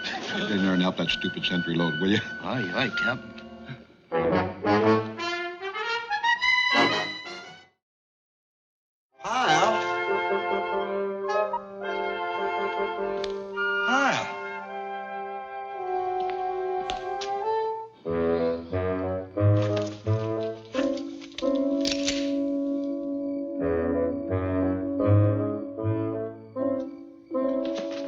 Hey, Sergeant. What is this? Why aren't you walking your post? Well, it said all personnel to expedite, and I'm personnel. What are you talking about? I didn't hear nothing about a loading requisition. Who was this, anyway? Well, there's this captain with this requisition. It says to expedite, so I'm expediting, and it said to rush, so I'm rushing. What are you talking about? Who was this captain? Pyle, what is this? What do you mean you're expediting? Just that, Sergeant. This captain come along and told me to expedite. Captain? What captain? Did it occur to you to ask questions? Well, yeah, there was one question I was going to ask him, so I'll ask you. Huh? What does expedite mean? It means doing what you're doing right now instead of walking guard duty. Pyle, why didn't you call me? Well, you're going to think this is silly. I'm sure of it. Well, I just didn't want to be a burden to you anymore. What? Well, every time the least little bitty thing happened, I was yelling, Sergeant of the Guard, Sergeant of the Guard. And you's probably thinking, Lord, that boy can't even stand on his own 2 feet. And you do want me to stand on my own 2 feet. Pyle! Forget the rest of the stuff. The CID jeep is due by here any minute. Makes the rounds every hour. Let's close the truck gates and get out of here. Right. Where is this captain? I want to talk to him. Well, he was...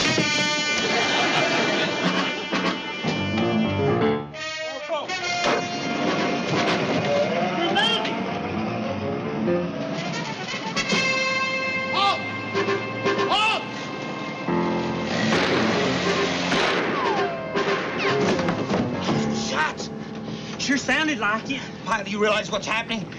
We accidentally got ourselves locked in the back of his trucks while they spotted that gang of crooks somewhere else. They're shooting at us. That's all right, Sergeant. We're shooting back. Pyle, you're not going to hit those people up in front of crooks. I thought they was Marines. They're not Marines. That's a gang we've been after. I knew it. I knew you'd get yourself taken. I'm sorry, Sergeant, but they had on Marine uniforms and they had this requisition that said to expedite. They tricked me.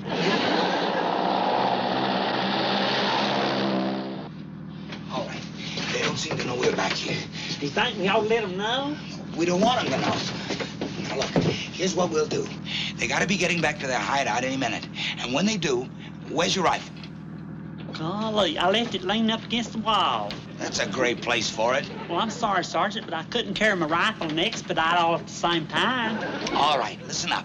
Now, the odds are against us, so follow orders exactly. I'm listening as hard as I can. Now, we got to figure out a way to get them in the back of this truck. Get them back here? That's right. The only thing that'll work is a trap. There are 3 of them and 2 of us, and all we got is a pistol and no rifle. As soon as we get them trapped back here, then we'll drive them back to the base. Well, how are we gonna do that? Well, as soon as we stop, I'll get on the left side of the door, and you... Hold on! Sergeant? Sergeant?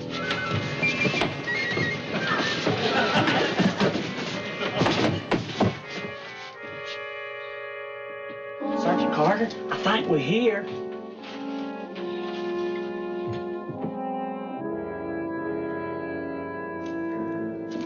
Okay, let's get this thing unloaded.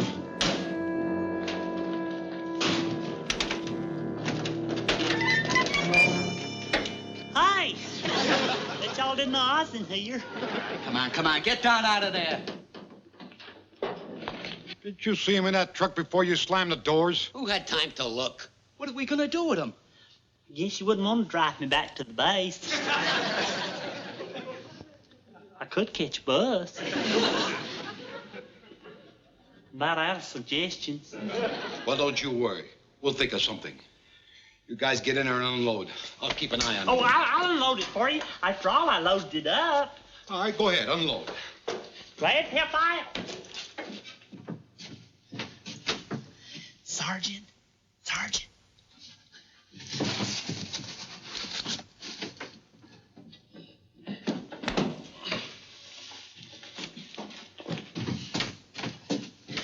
Sergeant, sure would be helpful if you'd wake up.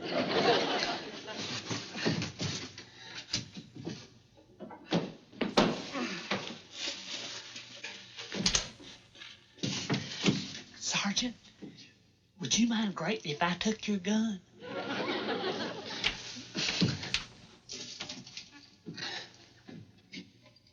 Hey, who you talking to in there? What? I was talking to my sergeant, and he's hurt. Are you kidding us? No. Y'all better come in here and help me carry him out. He's hurt bad. Go ahead, take a look. I'll keep an eye on him. All right, watch out. If this is some sort of a gag. Hey, there is somebody in here. And it's a sergeant. What? Yeah, and he's out cold. Shh. Appreciate it if you get in there. See, this is a trap.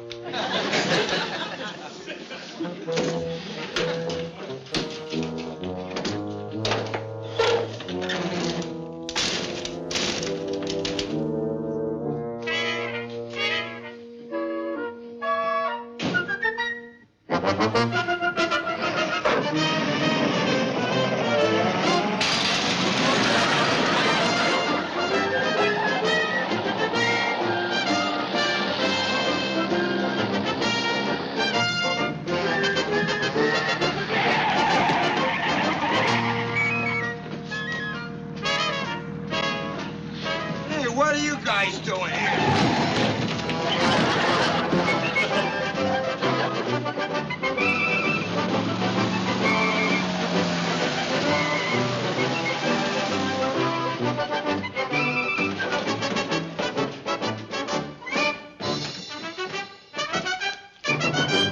Private Pyle reporting, sir. Where have you been, Pyle? What happened? Where's Sergeant Carter? He's in the truck with the warehouse gang. He captured them? Yes, sir. It was a trap. Wait till you hear. Great work. Open up the truck. Cover the men. All right, come on down there with your hands up. High.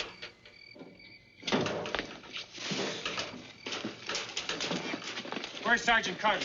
Sergeant? Sergeant Carter? Good work, Sergeant. I said good work. I don't know how you managed it, but you did a great job. Turned out just like you planned, Sergeant Carter. Was Sergeant Carter's idea to trap the crooks in the back of the truck. It turned out just that way. I think we ought to hear it from the sergeant.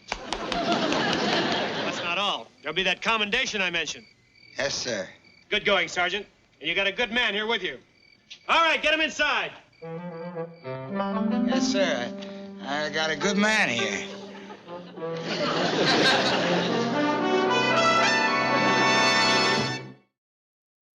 Now, for you men relatively new in the Corps, there's a lesson in what happened last night.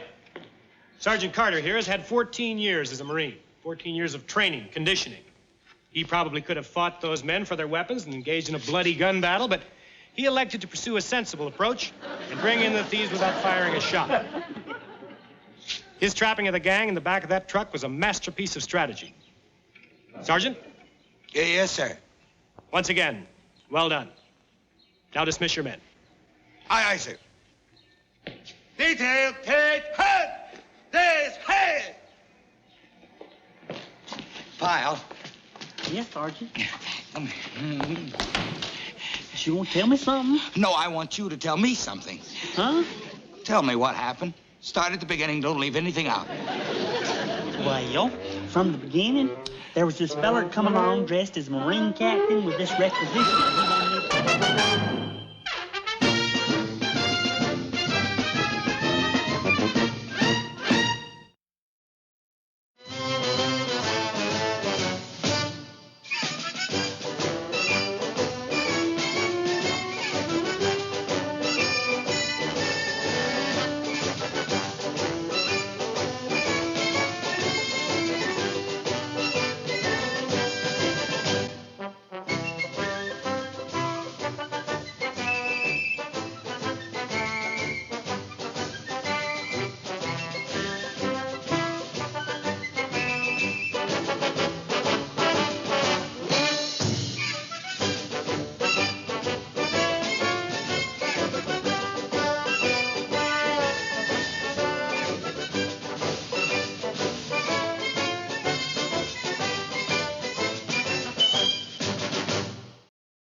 Gomer Pyle, U.S.M.C.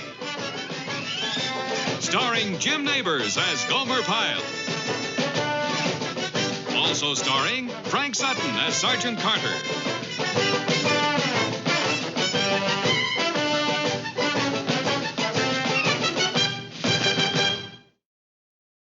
You're wrong, you? Well, I got $2 says she doesn't show. Well, I'll take that bet. I don't see how you can say that. That's terrible, Duke. Just terrible. Oh, come on, Gomer. It's happened before. Big movie star says she'll show up and then she doesn't. What's so terrible? You know what it shows on your part? It shows a lack of faith on your part. Gomer's a little prejudiced, fellas. You'll have to excuse him. Gloria Morgan does happen to be my all-time favorite. That's right. Oh, you got a thing about Gloria Morgan, have you, Gomer? Huh? I don't exactly know what that means, Duke, but the lady is my favorite actress, and I don't appreciate talking loose-like about her around the men's barracks. Okay. So when she shows up for the dance tonight, if she does show up, why don't you ask her to dance with you? Huh? Ask her to dance. Your favorite movie actress, you'll be able to hold her in your arms and dance. Don't appreciate you talking about her like that. Well, who are you taking to the dance anyway, Gomer? Just me, myself. I do plan on doing a whole lot of staring at Miss Morgan, though. That sounds pretty exciting, all right. Just hope it don't make her too edgy. You know, a lot of folks get real edgy after you stare at them a long time. Well, if she just gets edgy, you walk right up to her, put your arms around her. I don't appreciate talk like that about her, do you? Okay, Pyle, what did you do this time? About what, Sergeant? You're wanted in the colonel's office. The colonel?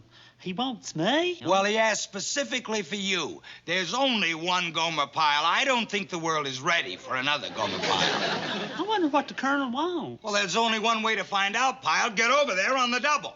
He didn't tell you what... Move it!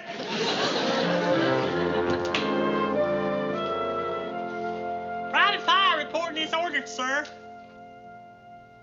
At ease, Pyle. Thank you, sir. Pyle, do you remember that enlisted man's dance a few months ago?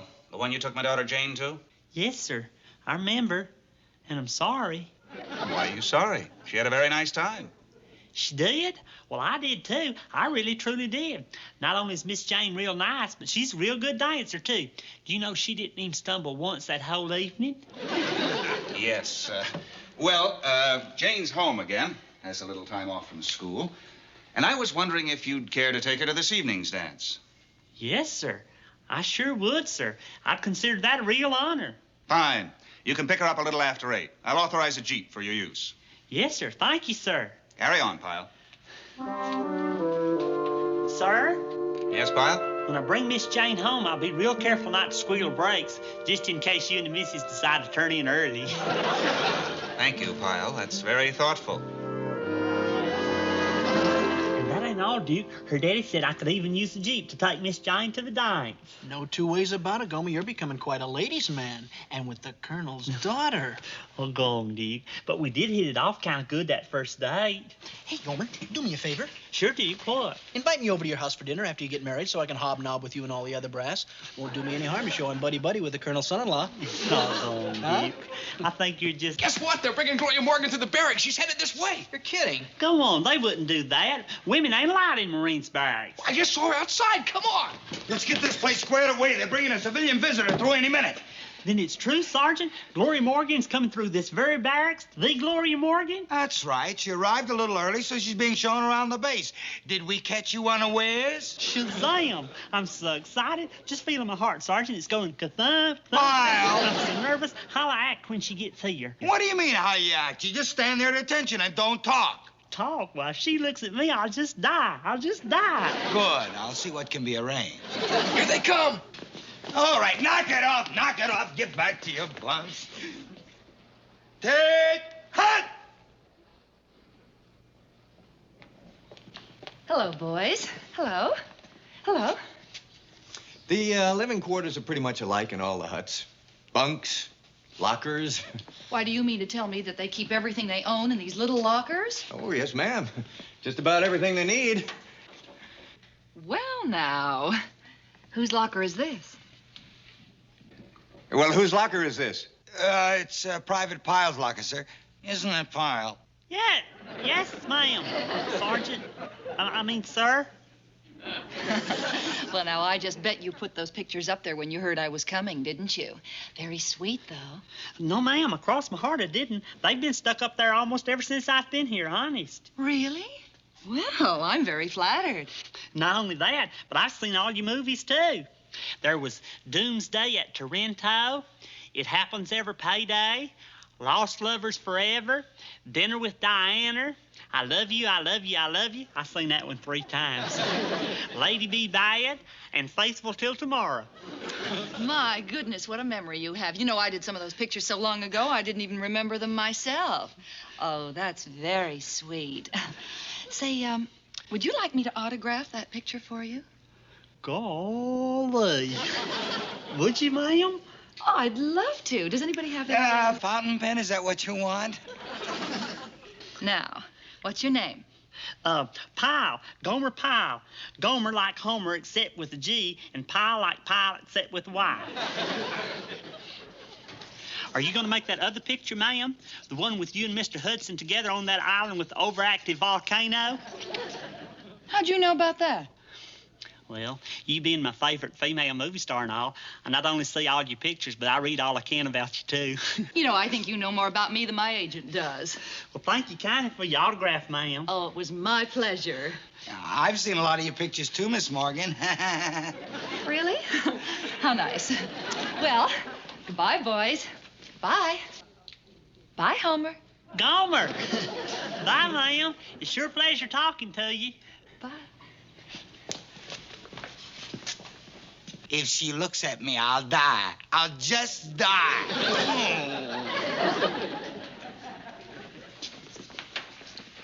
Gloria Morgan. She wrote it in her own hand on my very locker. Well, I can see it already in Hedda Hopper's column. What well-known movie actress and what Marine private are past the hand-holding stage and rumored to be altar-bound? Oh, stop that, Dick. Gomer, I'm just looking into the future, and I see you and Gloria off on an island with an overactive volcano. And there... Hey, movie fan. Me, Sergeant? You. It's your turn to clean up the duty hut. Yes, sir. And Smith and Sullivan, you police up in front of this hut. Hey, Sergeant, you see what Gloria Morgan wrote on my picture? I saw it. Sincerely, Gloria Morgan. Swell. Move it, Pyle. And if she wrote sincerely, she meant sincerely on account of she's a sincere person. Did you see her in Faithful Till Tomorrow? She was so sincere. Pyle, did you hear me? On the double. Yes, sir. Sincerely. She wrote sincerely on that.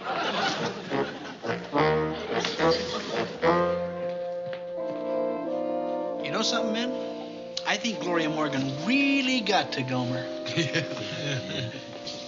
Hey, you guys want to have some fun? What's up? Sure. We're going to make a little phone call. Come on.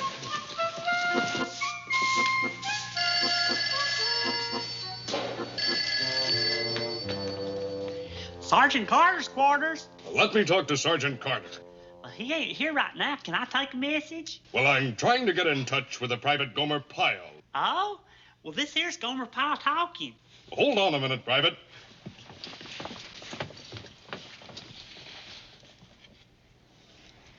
Hello, Gomer. This is Gloria. Gloria? Gloria Morgan. Have you forgotten already? Shazam. Hey, Miss Morgan. Excuse me for not recognizing your voice, but you sure sound different. I do? That must be because this is my telephone voice. Listen, I was wondering, how would you like to escort me to the enlisted men's dance tonight? Me? Are you sure you mean me, Miss Morgan? Oh, I'm very sure, Gomer. Say you will. Golly.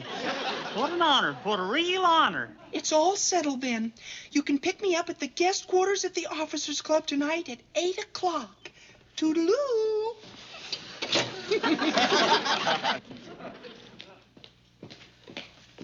She called me Gomer. What? Sergeant, you'll never believe this. You really won't. But that was Miss Morgan, Miss Gloria Morgan. She called up me especially for me. You're right, Pyle. I don't believe it. See, I told you you wouldn't believe it, but she did. She called on that very phone there and wanted to know if I'd take her to that enlisted man's dance tonight. And I told her, oh, Lordy, I clean forgot. I'm supposed to take the colonel's daughter to that dance tonight. Well, aren't we, Mr. Popular? That's what you get for not checking in your date book, Pyle. But this is serious, Sergeant. What an embarrassing predicament. How can I make such a dumb mistake? What'll I do?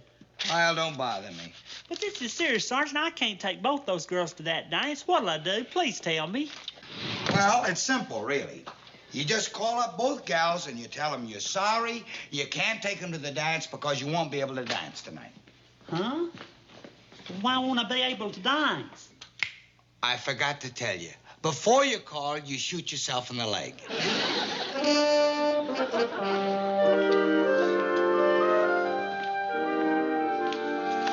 Gome, what's the matter? You look awful.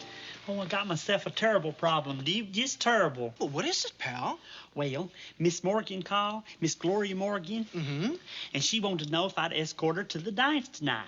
And naturally, I said yes, but I clean forgot I'm supposed to take the Colonel's daughter. Oh, that is a problem. Well, what am I going to do, Duke?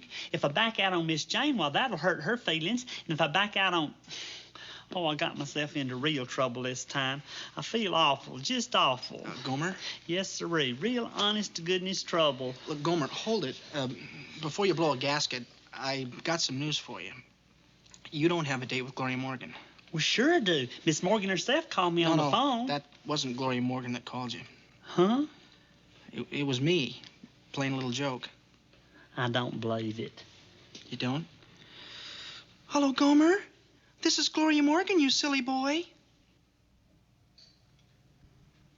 I'm surprised at you, Duke. That's really a cruel thing to do to a person. It really, truly is. It's just a little joke, Gome.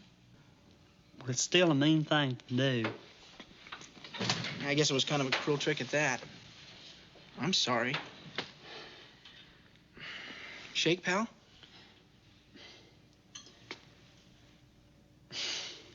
Okay, good buddy. Then I really don't have to take Miss Morgan to that dance tonight. You sure don't. You got a date to take me. And you'd like your escort to be one of the men here on the base? A private? Yes, if I may. Fine. And very appropriate, I might add, since it is an enlisted men's dance. Now, if you'll excuse me, I've got to get home. My daughter just arrived from college for a few days, and I must tell her that she, too, has an escort for tonight's dance. Captain, help Miss Morgan locate the Marine in question. Yes, sir. Thank you, Colonel. Thank you, Miss Morgan. Now, if you'll excuse me. Certainly. Well, now, just what is the name of the private you'd like as your escort for the dance tonight? Oh, now let me see. It was a strange name. Homer? No. Gomer like Homer, except with a G. Pyle like Pyle, except with a Y. Gomer Pyle.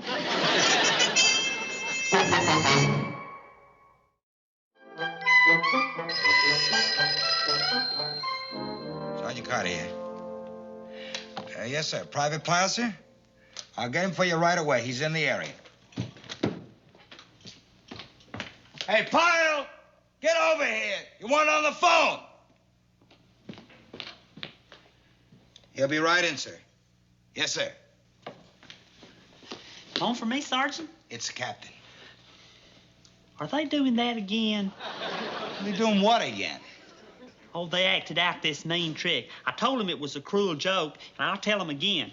Hey, Duke, I'm surprised that you pulling another fake call like this after admitting just a few minutes ago that it was a mean, cruel trick to do. Give me that. Listen, Slater, any more practical jokes and I'll have you doing push-ups from now till Groundhog's Day. Now you get back to your barracks, you knucklehead. I don't know what you're babbling about, Sergeant, but I have Miss Morgan here. Now put Private Pyle on the phone or I'll have you doing push-ups. Yes, sir. I'm sorry, sir. It was all a misunderstanding. Right away, sir. It's her. It's really her. Well, take it. Take it. Hello? Hello, Gomer. Is that you? Hey, Miss Morgan. Is it really you this time? I assure you it is. Gomer, I understand that it's customary for a Marine to escort the guest of honor to the dance, and, well, I've made my choice. It's you. Will you take me? Me? You mean it? You really mean it? Well, I'd be honored to, ma'am. 8 o'clock at the administration building. Bye, and thanks, ma'am. Well, what do you know? I really am going to escort Miss Morgan to that dance tonight. That was her, and she just said... Lordy, I done it again. I got myself 2 days for that dance tonight is what I done again, and I really done it this time. Golly, Sergeant, what am I going to do? Well, you could claim you're an amnesia victim and don't remember anything. Or you could desert. They don't hold dances at Leavenworth. Or you could shoot yourself in the leg. I still think that's the best way.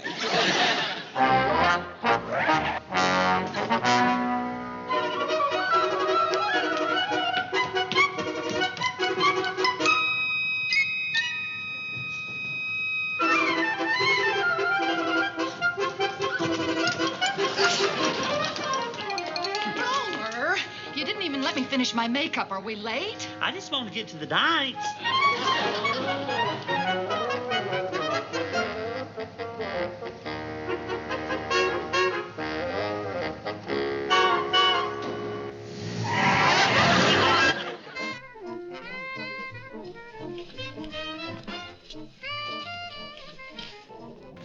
Well, here we are, ma'am.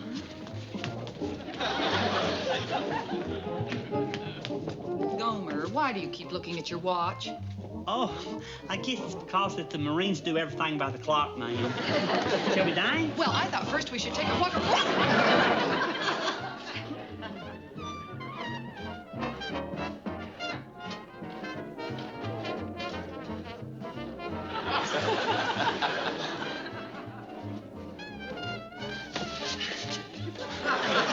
Thank you, ma'am. Won't you sit there and rest a while now? Oh, but I'm not tired. Well, I'll just go over here and get... Good evening. May I? Well, sure you can, sir.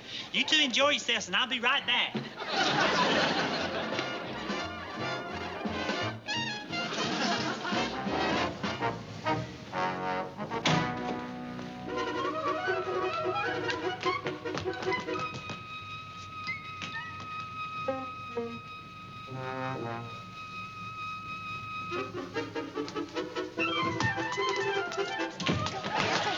She didn't even stop to say hello. Oh, hello, Miss Jane.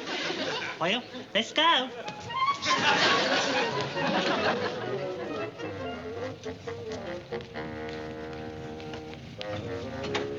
Well, now then, Gomer, tell me, how's everything been? Fine. The place sure looks nice, doesn't it, Gomer? Sure does. Oh, look, there's Gloria Morgan. Where? Over there.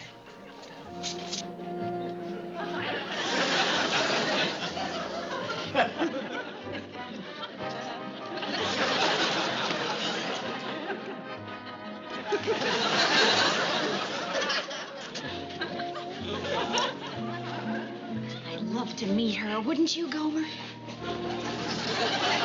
Huh? Oh, sure.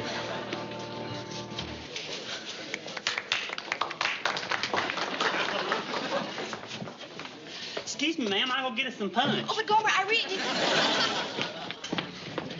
Hey, Miss Gloria, I'm back.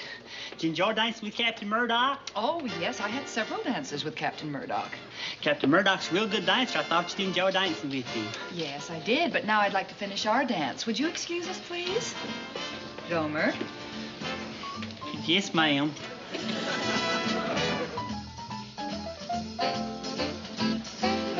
Gomer, that girl you've been dancing with, is she your girl?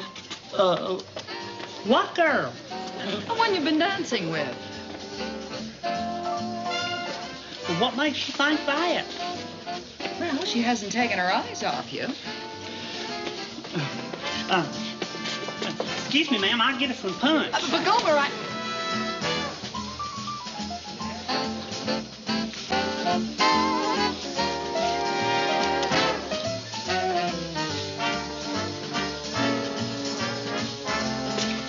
Here's our punch, Miss Jane. Thank you, Gomer.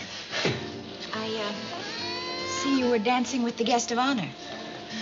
Yes, ma'am. I figured that's the least I could do with her sitting along the wall like a wallflower and all. That was very thoughtful of you, Gomer. She's very pretty, isn't she? I guess her features do go together in kind of an interesting way at that. I'll get us some punch. Gomer, we have punch. Yeah. Mine's all gone. You mind if I get me some more? By all means, Gomer, do go get some more punch. I guess the night air's made me kind of thirsty at that. Well, don't bother. Here I am again, ma'am. Where's our punch, Gomer? Oh, well, I'll go. Look, Gomer, if you have another date, I don't want to interfere. Oh, you're not. Excuse me, ma'am.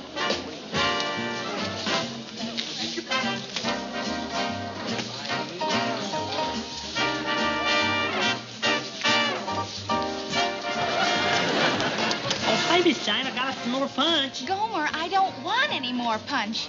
Aren't we going to dance anymore? Yes, ma'am, right now.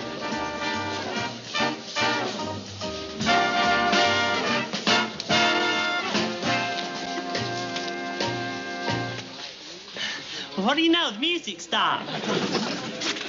Miss Morgan? Oh, won't you sit down, Captain? Thank you. Well, are you enjoying the dance? Oh, yes, very much. Where's your escort? My escort? I'm afraid I've been abandoned. You've been what? I'm afraid Private Pyle has another date. Will you excuse me for just a moment? I'll be right back. Oh, Captain, please don't say... Pyle? Excuse me, Captain. Would you please? Thank you, sir. Where you going, Miss Jane? I'm going home, Oh, Gomer. but you can't do that. The dance has hardly Gomer, started. if you don't mind, I'd like to leave. Well, I'm sorry, ma'am, but if you'll just let me I made explain... a point of telling Daddy that I'd like only you to take me to the dance. I just feel very foolish. Well, I'm sorry. I really did want to take you, and then... Gomer, it's all perfectly obvious. Good night. Well, it may be perfectly obvious to you, but it ain't the truth. If you'll just wait here just a minute, I can explain the whole thing. Will you please, Miss Jane? Well, all right, Gomer. But I won't wait long. All right. Now, you just wait right there. I'll be right back, honest. Just wait right there.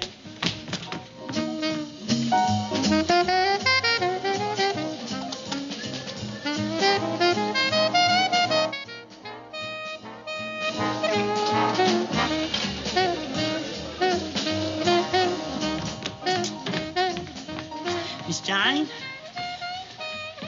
Miss Jane, this is Miss Morgan. Miss Morgan, this is Miss Jane, Colonel Gray's daughter. How do you do? Hello. I know both you ladies are mad at me, and I'm sorry, but truly I didn't know what else to do. You see, Miss Jane, when your daddy asked me if I'd like to take you to the dance, I was real happy to. And then Miss Morgan called me and asked me the first same thing, and my brain sort of froze and my big mouth took over and found myself with 2 dates. Now, I know what I should have done, but I was afraid I might hurt one of you's feelings, and I couldn't do that with you being my favorite movie lady, Miss Morgan, and you being my favorite in the flesh lady, Miss Jane. I just hope you 2 ladies can find it in your heart to forgive me. Miss Morgan? Miss Jane?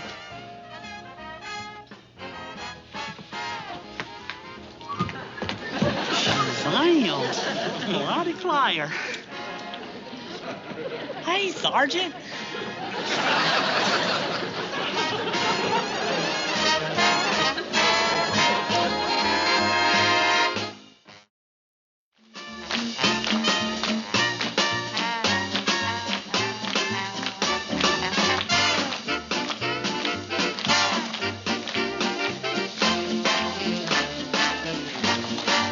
Dancing sure is good exercise for you, Miss Jane. The way you do it, it certainly is, Gomer. Sure am glad that you and Miss Morgan ain't mad at me no more. You know something, Gomer? I think you should take 2 dates to every dance you go to. Then one partner can rest up while you dance with the other one for a while. That sure is something to think about. I know one thing for sure, though. If it ever happens again, I'm going to be sure and tell both parties beforehand.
Gomer Pyle, U.S.M.C. Starring Jim Neighbors as Gomer Pyle. Also starring Frank Sutton as Sergeant Carter.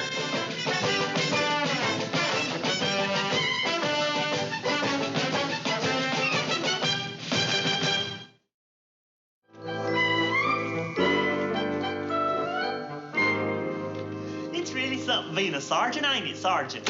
Yeah. 2 down, 3 up. How long did it take you to get them? 14 years. About as long as it's taking you to clean this room. Is that what you wanted to be ever since you was a little boy, Sergeant? A sergeant? No, I wanted to be president, but they don't get to wear a uniform, so I settled for sergeant.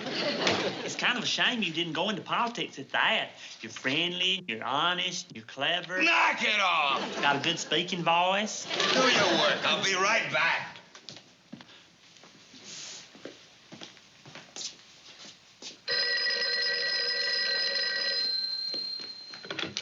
Duty Hut, 2nd Platoon, Private Pyle speaking. No, sir, I'm just as sorry as I can be, but he just stepped out. Could I tell him who's calling? Lieutenant Peterson. Yes, sir. He just stepped out just for a minute. Be glad to, sir.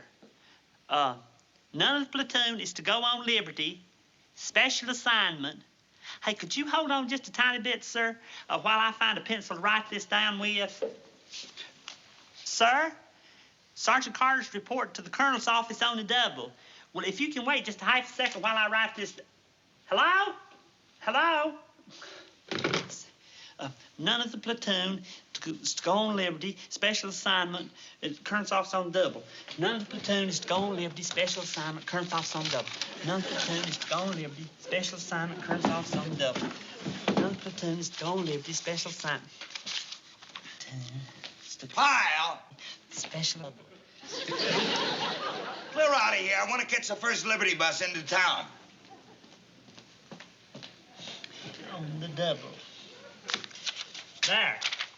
I just had to write things down. It's easy to forget, and your mind can play tricks on you. Of course, with you, it's probably different. With your training, 14 years and all, you can remember real good. But I still have to write things down. Otherwise, I forget it right the next minute. Pyle. Yes, Sergeant. Will you get out of here? I'm on my way now, Sergeant. I done what you told me to. I minded the phones. Of course, you was gone such a short time, and there was only the one call. Yeah, what was it? Oh, I got it all wrote down here for you. Only thing was, I couldn't remember where to spell Lieutenant Peterson's name with an S-E-N or an S-O-N. Whoa. Peterson, Lieutenant Peterson, what was that about Lieutenant Peterson?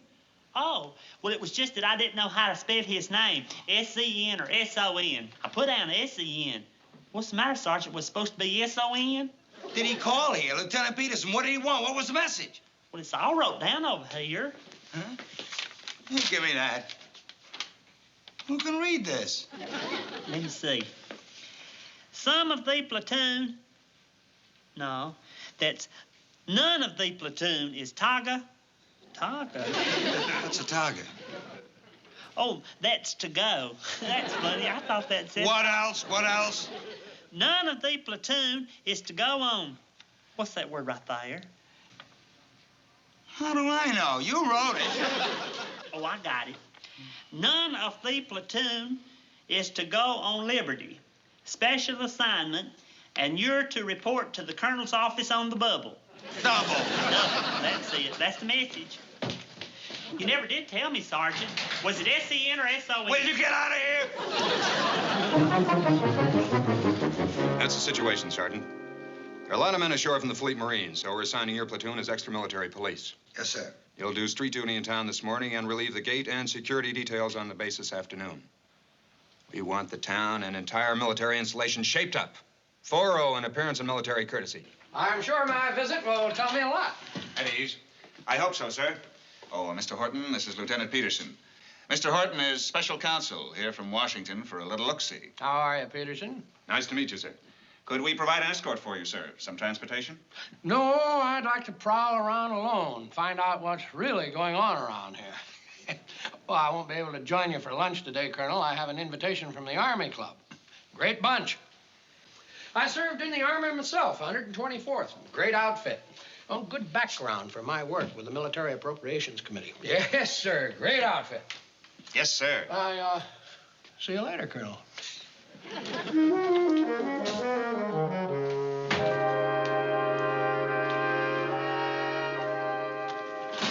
That'll be all, Sergeant.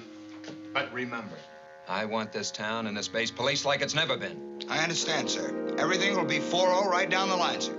Ain't it lovely? Here we are, girls. Secret Agents 000. How do we rate all these choice assignments? Well, it's just for one day. Yeah, someday they picked. Street's full of them guys from the fleet. And after 8 months at sea, they just love to have some MP remind them to keep their shirts buttoned and their tie clips straight. They're real sweet about it. All right, you people, listen up. Now, I told you how I wanted things shaped up, so hop to it. I don't want to see one Marine in this town stepping that much out of line. Peters, Swanson, Matthews, you take the downtown Liberty District. Okay, Gottschalk, you take Center Street, Slater, Wharton Avenue, Pyle, Bristol Street. You do know where Bristol Street is. Yes, sir, I sure do, Sergeant. That's where they got all them bowling alleys and penny arcades and dance halls. I always try to avoid that street whenever I'm in town on Liberty. Some of the folks that you meet there ain't too respectable. Well, we'll see you, Sergeant. Hold it. Gottschalk, you take Bristol. Pyle, you get Palmdale Avenue. Right, Sergeant. Hold it. Palmdale, isn't that where, Girly shows, tattoo parlors, pool hall? Now, there's a street that's just full of sin, Sergeant. Slater, you got Palmdale, too. Pyle, you move over to, Beacon Street. What's on Beacon? Gin joints. Now, that's another evil street. Evil, evil, evil. Gottschalk, you got Beacon. See here, Pyle? There's the perfect street for you. Only 2 blocks long and right in back of us here. Woodlawn Lane. Anything on it? Too close to the MP station. No action at all.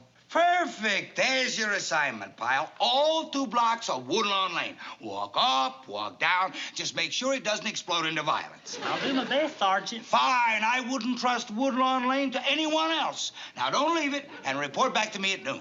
Right, Sergeant. Well,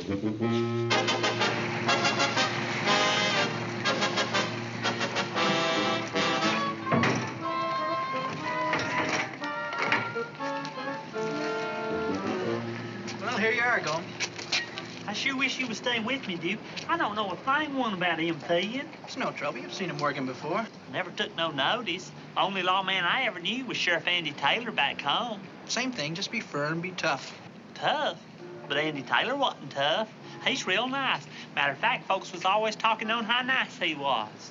Okay, be nice. It doesn't matter. There's no action around here anyway. Sure would feel a whole lot better, though, if somebody was to tell me what I'm supposed to do. Just make sure the guys are neat and behave themselves. Oh, and make sure they've washed behind their ears. You ain't gonna start pulling my leg, are you, Duke? You'll be all right. Just relax.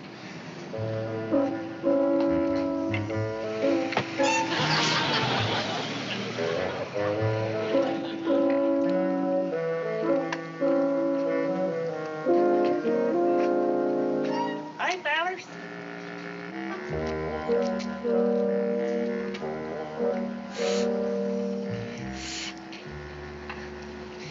It's 1 o'clock in the button factory.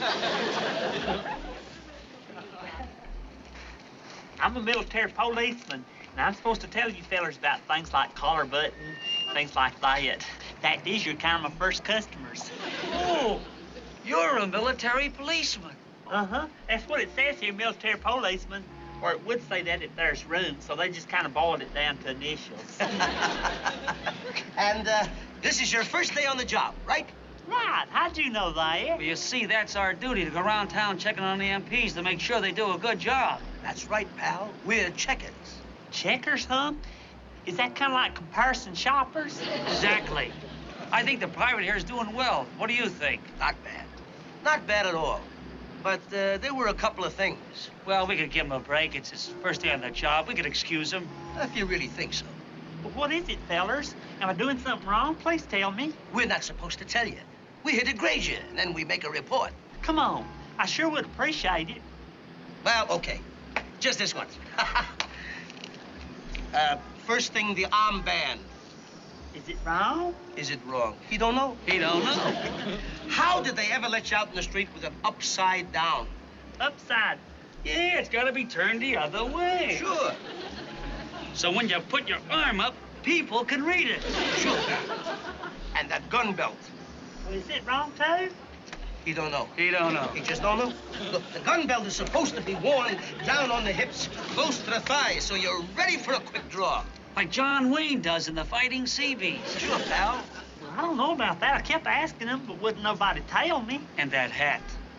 Is that wrong, too? You don't know. That hat, what do you think that strap is for? It's got to be worn underneath the chin in case a windstorm comes by. See, it won't blow off that way. And one more thing. This weapon. This is a concealed weapon. And it's usually carried inside the pant leg, like that. But you and all them others, they's carrying theirs. You want to look better than they do, don't you? Now let me look at you. Now you look like something. Don't he look better? 100% improvement. We got to give this kid a good grade. He's a living dog. I think we picked a winner.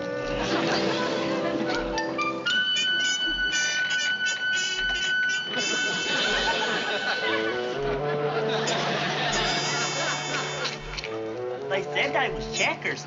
I think that they was pulling tricks. What a mean thing. What a mean thing to do. Is this one of your men, Sergeant? Yes, sir. Didn't I make myself clear this morning? Yes, sir. Then what is this? You don't seem very anxious to keep those stripes, Sergeant. Mean thing. What a mean thing to do. I'm sorry, son, B, Sergeant, but them fellers, they seem like the... I know. The thing is, we got to keep you under wraps for the rest of the day. Hey, maybe you can just stay in and answer the phone, huh? Hey, that's a good idea. I can do that real good. I'll do just like I done this morning, remember? I'll take your calls and I'll write them down. That's out. The brig. Guard duty at the brig. I can do that real good, too, Sergeant. You can bet your bottom dollar that those prisoners won't escape while I'm watching them. Out, that's out. The back gate. It's quiet, it's remote, it's isolated. It's perfect. I got the perfect spot for you. Come on. Yes, sir, Sergeant. Anywhere you want to put me, I'll just go there. Any business? Nobody's come through all afternoon. Perfect. You're relieved. All right, pal. Now take the duty here, stand guard until 1700. Then secure with that locker and report back to me. Is that clear? As clear as can be. You don't have to write it down. No. Just say it one more time. Secure at 1700. But until then, nobody gets in unless he has an ID card. Nobody. And anybody gets out of line, you simply do a raised pistol and you take him to the brig. Now, it's that simple, pal. All right? Let's see how you do. I'm coming in. You just come right ahead, Sergeant. You welcome as can be. You know that. No. You don't know me. I don't? You don't know anybody. You don't have friends. You don't know faces. You only have eyes for this little card. You don't let a single human being on this base without this card. Well, Repeat, nobody through this gate without a card. With the card in, without out. Right. Right. Now, look, pal. This is the easiest post on the entire base. Don't foul up. I still want to have these tomorrow. Right, Sergeant. Okay.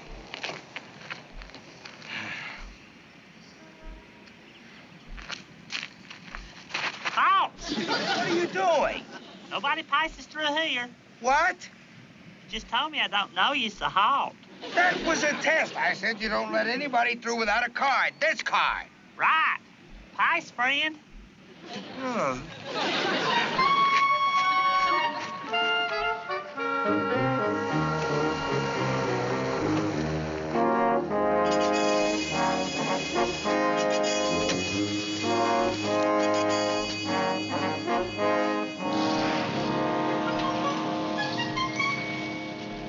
ID card, please. What's that? You have to have an ID card. I have an appointment with Colonel Ray. Makes no difference. It's not friends or faces. It's just that itty-bitty card. Well, I don't have a card, but I do have an appointment. Now, if you don't mind. I'm sorry, sir, but orders is orders. This is absurd. I am Brewster Horton, special counsel from Washington on assignment. Now, does that satisfy you? You still have to have a Marine ID card. Do you mean to say that you're actually going to stand there and not let me through? That's right, sir. Not without that card, my sergeant said. I don't have friends and I don't know faces. Nothing personal, sir. I'm sure if we met under happier circumstances, we'd be friends. Oh, look here. And while I don't know your face now, next time we meet, I'll know it. It's a big, friendly face. Matter of fact, you sort of favor my uncle, Ernest Spurgeon. Well, if you'll excuse me, sir, I've got to secure this gate anyhow. How? I'm going in. No, you wouldn't know. I told you who I am. What you are is my prisoner. Sorry, but you'll have to move along, so move along. Yeah. Yes, sir. We do have one of the men from your ship, huh? Yes, sir. Well, as soon as you can send some men over here to call for him, sir. Yes, sir. Get him out of here. Commander, we'll have that information before we got it somewhere here. It's around here, I think. And don't you tell me what we can do and what I can't do. Somebody shut that joker up! Put him in number 4. One little four. I'm sorry, sir. Take care of you. Well, we got a real I demand bad that Colonel Gray be notified yes, immediately. Believe me, when he hears of this, there is going to be trouble. Well, I'm sorry as I can be about this, sir, but the sergeant here said it won't take long. Would you like something? Yes, your name. It's Gomer Pyle. Pyle rhymes with file. Makes it easy to remember. Believe me, I won't forget it. Yes, sir. We'll do that, Commander. Yes, sir. Well, Pyle, did you get that back gate secured? Uh-huh. I done exactly like you said, Sergeant. And if it hadn't been for this one feller... Break, Sergeant Carter. Break, Sergeant Carter. This is Colonel Gray, Sergeant. We're waiting for Mr. Horton. He's here on some assignment from Washington. Check all gates and let me know if he's returned to the base. Yes, sir. Give me the front gate. Like I said, Sergeant, there was only this one feller that tried to crash through. He didn't even have on a uniform. Seemed kind of nervy to me. This is Carter here. Has Mr. Horton come through there? Horton. Well, let me know the minute he does. Give me the west gate. Can't imagine why he'd do a thing like that. He's a grown man, too. Had on a nice blue serge suit. He's a big fella with a big friendly face. This is Sergeant Carter. Has Mr. Horton come through there? Well, check it, will you? Well, I wasn't taking no chances on you losing them stripes, so I took him back there and I clanged the door shut. Yes, huh? Well, let me know when he does. Yeah. Can't you see I'm busy? Will you beat it? You're off duty. Yes, Sergeant. Give me the colonel's office. All right, I'll wait. Grown man, blue shirt suit, big fella with a big friendly face. In there? Wide shut.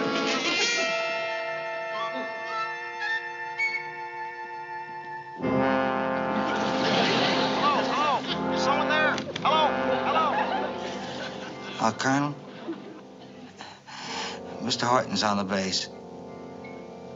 No, sir, not exactly. He's here. Well, I had to do something. He come barging through that gate like he owned this place. Don't you understand, Pyle? He does. Oh, you wouldn't lock up another Marine or a sailor or a soldier or even a second lieutenant. No, not you. You gotta pull a pistol and take on a big shot. What do you think will happen? Well, he's up there with the colonel right now. I dare say your name will come up. Offhand, I would say your next 50 or 60 years in the Marine Corps will not be fun and games. In fact, you'll probably be an old man before you get off KP. You might be the first private in history to make the garbage detail his life's work. Gosh, what'll I do? I don't know, Pyle. I really don't. All I can say is, if the idea of desertion ever crossed your mind, you'll never find a better time to look into it. Shoot, it can't be that bad. Oh, can it? They're gonna get you up there, they're gonna work you over, and when you come out, you're gonna be the most chewed up...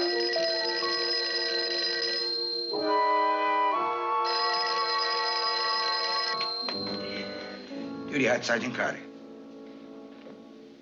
Yes, sir, he's here. Right away, sir. Was it? The colonel. He wants to see you on the double. Well, I guess this is it.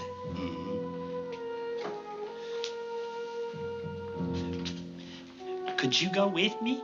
I'm gonna be busy here. I was the sergeant in charge, remember? I'm gonna be busy taking off these stripes.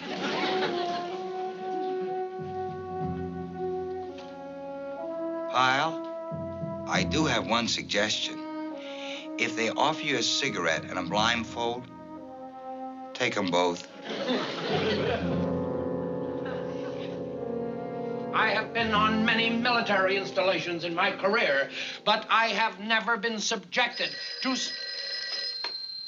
Yes? Send him in. That's the man. Hey, sir. Private Pyle reporting this order, sir. He's the one, all right. Well, I don't know what you're going to do in this situation, Colonel, but I can tell you what the Army would do. I'll handle it, sir. Good. Pyle, do you have any idea what you did? Yes, sir. No, sir. Then let me make the situation quite clear. In fact, I'll tell you exactly what you did. A very important, influential man from Washington asked to enter this base. You were on duty. You followed regulations, you carried out orders, and conducted yourself in a military manner. Well done, Private. You're dismissed. Dismissed? All right, Colonel. You've made your little speech. Now do you know what I'm going to do? I am going to go back to Washington. Yes, sir. You're going back to Washington, and you're going to tell them that when they take security measures at Camp Henderson, they really take them. Why, even an official from Washington can't get through without proper identification. You can't ask for tighter security than that. Isn't that what you're going to tell them? Well, I mean, that should really please them back there, these strict precautionary measures.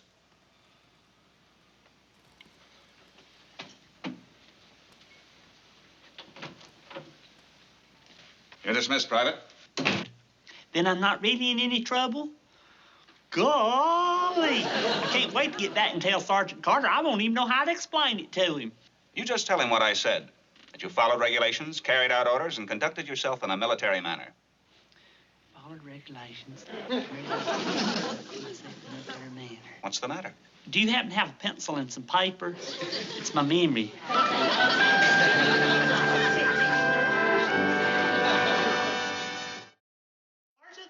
Wait till you hear, wait till you hear. What are you doing here? You'll never guess in a million years. What are you doing here? Why aren't you in a brig?